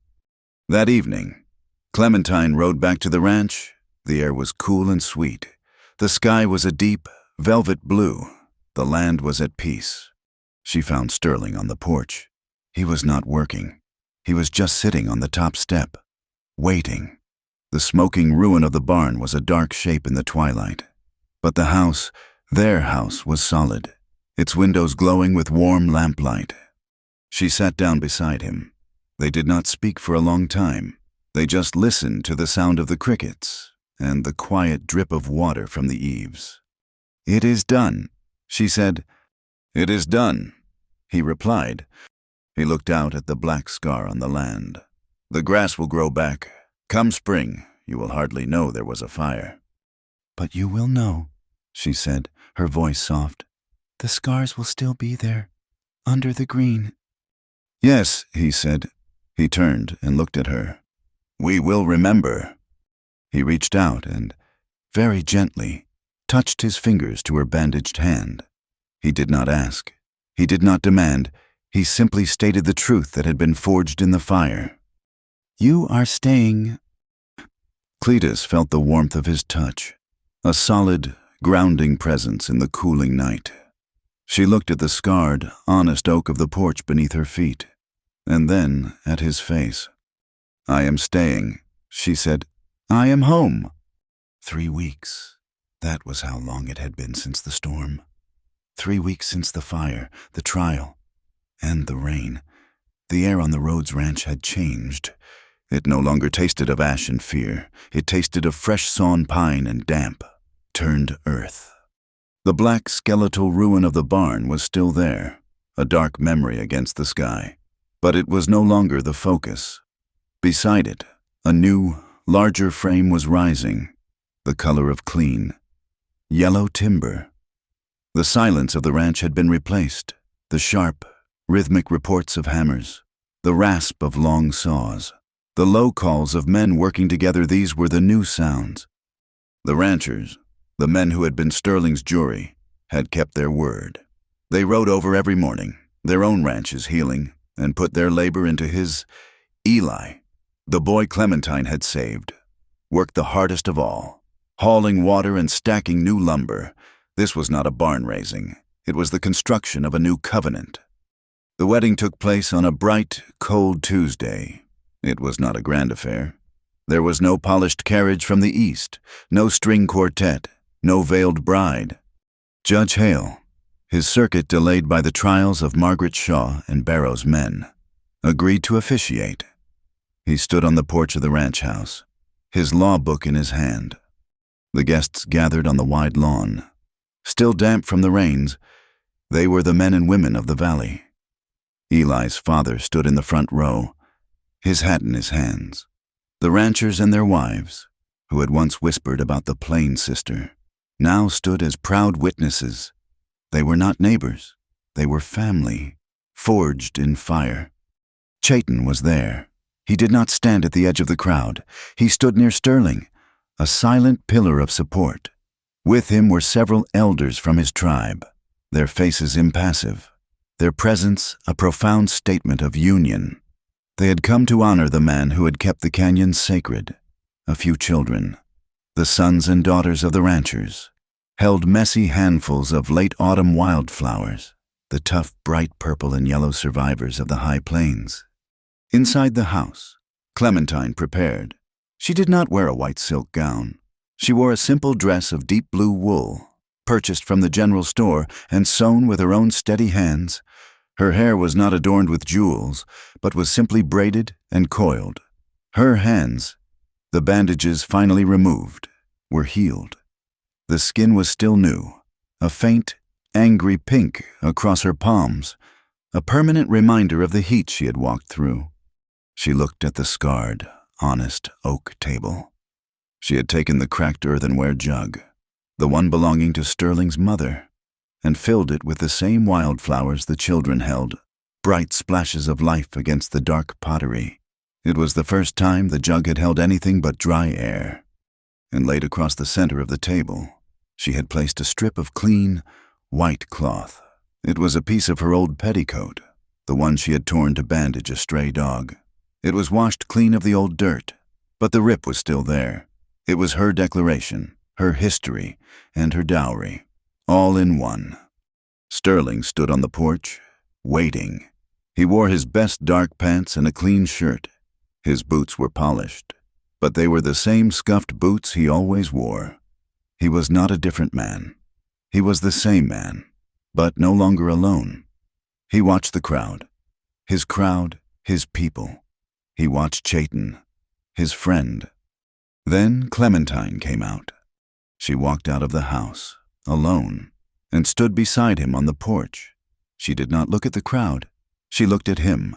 He saw the woman who had faced down his herd, who had braved his fire, who had spoken the truth to her own family, and who had chosen to stay. Judge Hale cleared his throat. He spoke of the law, but he also spoke of the land. He spoke of contracts, but also of covenants. He spoke of the duty of partnership, of building something in a hard place. Sterling and Clementine did not recite long, memorized vows. They turned to face each other, the cold, clean wind lifting a few strands of her hair. Sterling took her scarred hands in his. "I saw you," he said, his voice quiet, not meant for the crowd, but the wind carried it. "I saw you when you were in the dirt, when you were true. I see you now. I will always see you." Clementine felt the rough, solid warmth of his grip. "I was sent here as a transaction," she replied, her voice steady and clear. "I was sent as a joke. I stay as a partner. I stay for the truth." Judge Hale closed his book. "Then, by the power vested in me by this territory, and by the witness of this good land, I pronounce you man and wife." The cheer that rose from the small crowd was not a polite ripple of applause. It was a roar, a deep, heartfelt sound of joy and relief from a community that had survived and was now being reborn. The celebration was not a delicate, formal supper. It was a feast. The ranchers had brought smoked beef and venison. A great fire, a good fire, was lit in a pit, and fresh meat was roasted. The women had brought cornbread and apple pies and stone jugs of cider. It was a party of substance, a celebration of survival. The children ran up to Clementine, shyly, and gave her their handfuls of wildflowers. The ranchers' wives, the women who had once stared at her with such pity, hugged her, one by one, welcoming her. Sterling stood with Chayton by the new barn frame. "The compact holds," Chayton said, nodding toward the elders, who were sharing a plate of food with Judge Hale. "It holds," Sterling affirmed, The new route for the railroad was approved, 30 miles south. They are not coming near the canyon. Good, Chayton said. The land rests. He put his hand on Sterling's shoulder. You chose well. Your house is strong now. The news from the capital was final. Margaret Shaw, facing the combined testimony of Judge Hale, the ranchers, and her own daughter Victoria, had been found guilty of fraud, conspiracy, and arson. The Shaw name was ruined. Their assets seized. Victoria, having told the truth, was given leave to care for her grandmother and her broken father in the hollow shell of their house. Of Isabel, there was no word. She had vanished, stolen a horse and ridden east, or south, or into the territories. She was a ghost, a loose thread of malice that had disappeared into the vastness of the continent. The sun set. The air grew sharp with the first real promise of winter. The guests, one by one, mounted their horses, called their children, and rode away under a sky so vast and clear it looked like polished black stone scattered with diamonds.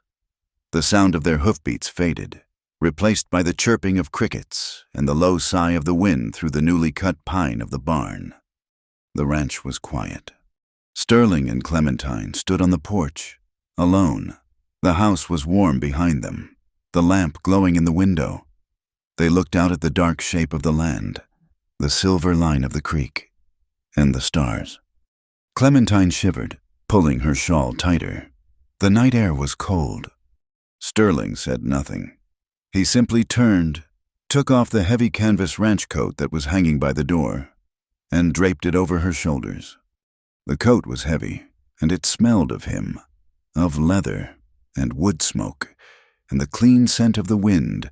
It enveloped her, a solid, protective weight. She leaned her head against his shoulder, and he did not pull her into a desperate embrace. He just stood there, a solid wall against the night, his arm resting lightly on her shoulder. He bent his head and kissed her forehead. It was not a kiss of passion, but of promise, a kiss of respect, a kiss that sealed the vow. He found her hand, the one with the new skin, and laced his calloused fingers through hers. His grip was firm, warm, and sure. It was the same honest hand that had pulled her down from the stagecoach. They stood in the vast, quiet darkness, listening to the land breathe. "It will be hard," Sterling said, his voice a low rumble, spoken to the stars. "This land it does not give. It has to be earned. The winters are long." "I'm not afraid of hard," Clementine whispered, leaning into the warmth of his coat. "And I am not afraid of the winter." "Good," he said. He tightened his grip on her hand. "Every day, we will choose each other, and we will choose the truth." He turned her toward the door. In the small tack room, which had been spared by the fire, his old, scarred saddle hung on the wall. Beside it, he had hung the new one he had bought for her. 2 saddles, side by side, ready for the morning. He held the door open, and she walked past him, into the warm light of the house that had been lonely, the house that had waited. It was no longer just a house. It was a home. It had become the heart of the valley, a meeting place for all the communities, a testament to the simple, tough, and honest freedom of the West. Thank you for listening to our story. Please let us know where you are tuning in from in the comments so we can all connect and share our thoughts. And do not forget to subscribe to Wild West Tales, like this video, and give it a boost by hitting the hype button so more people can hear it.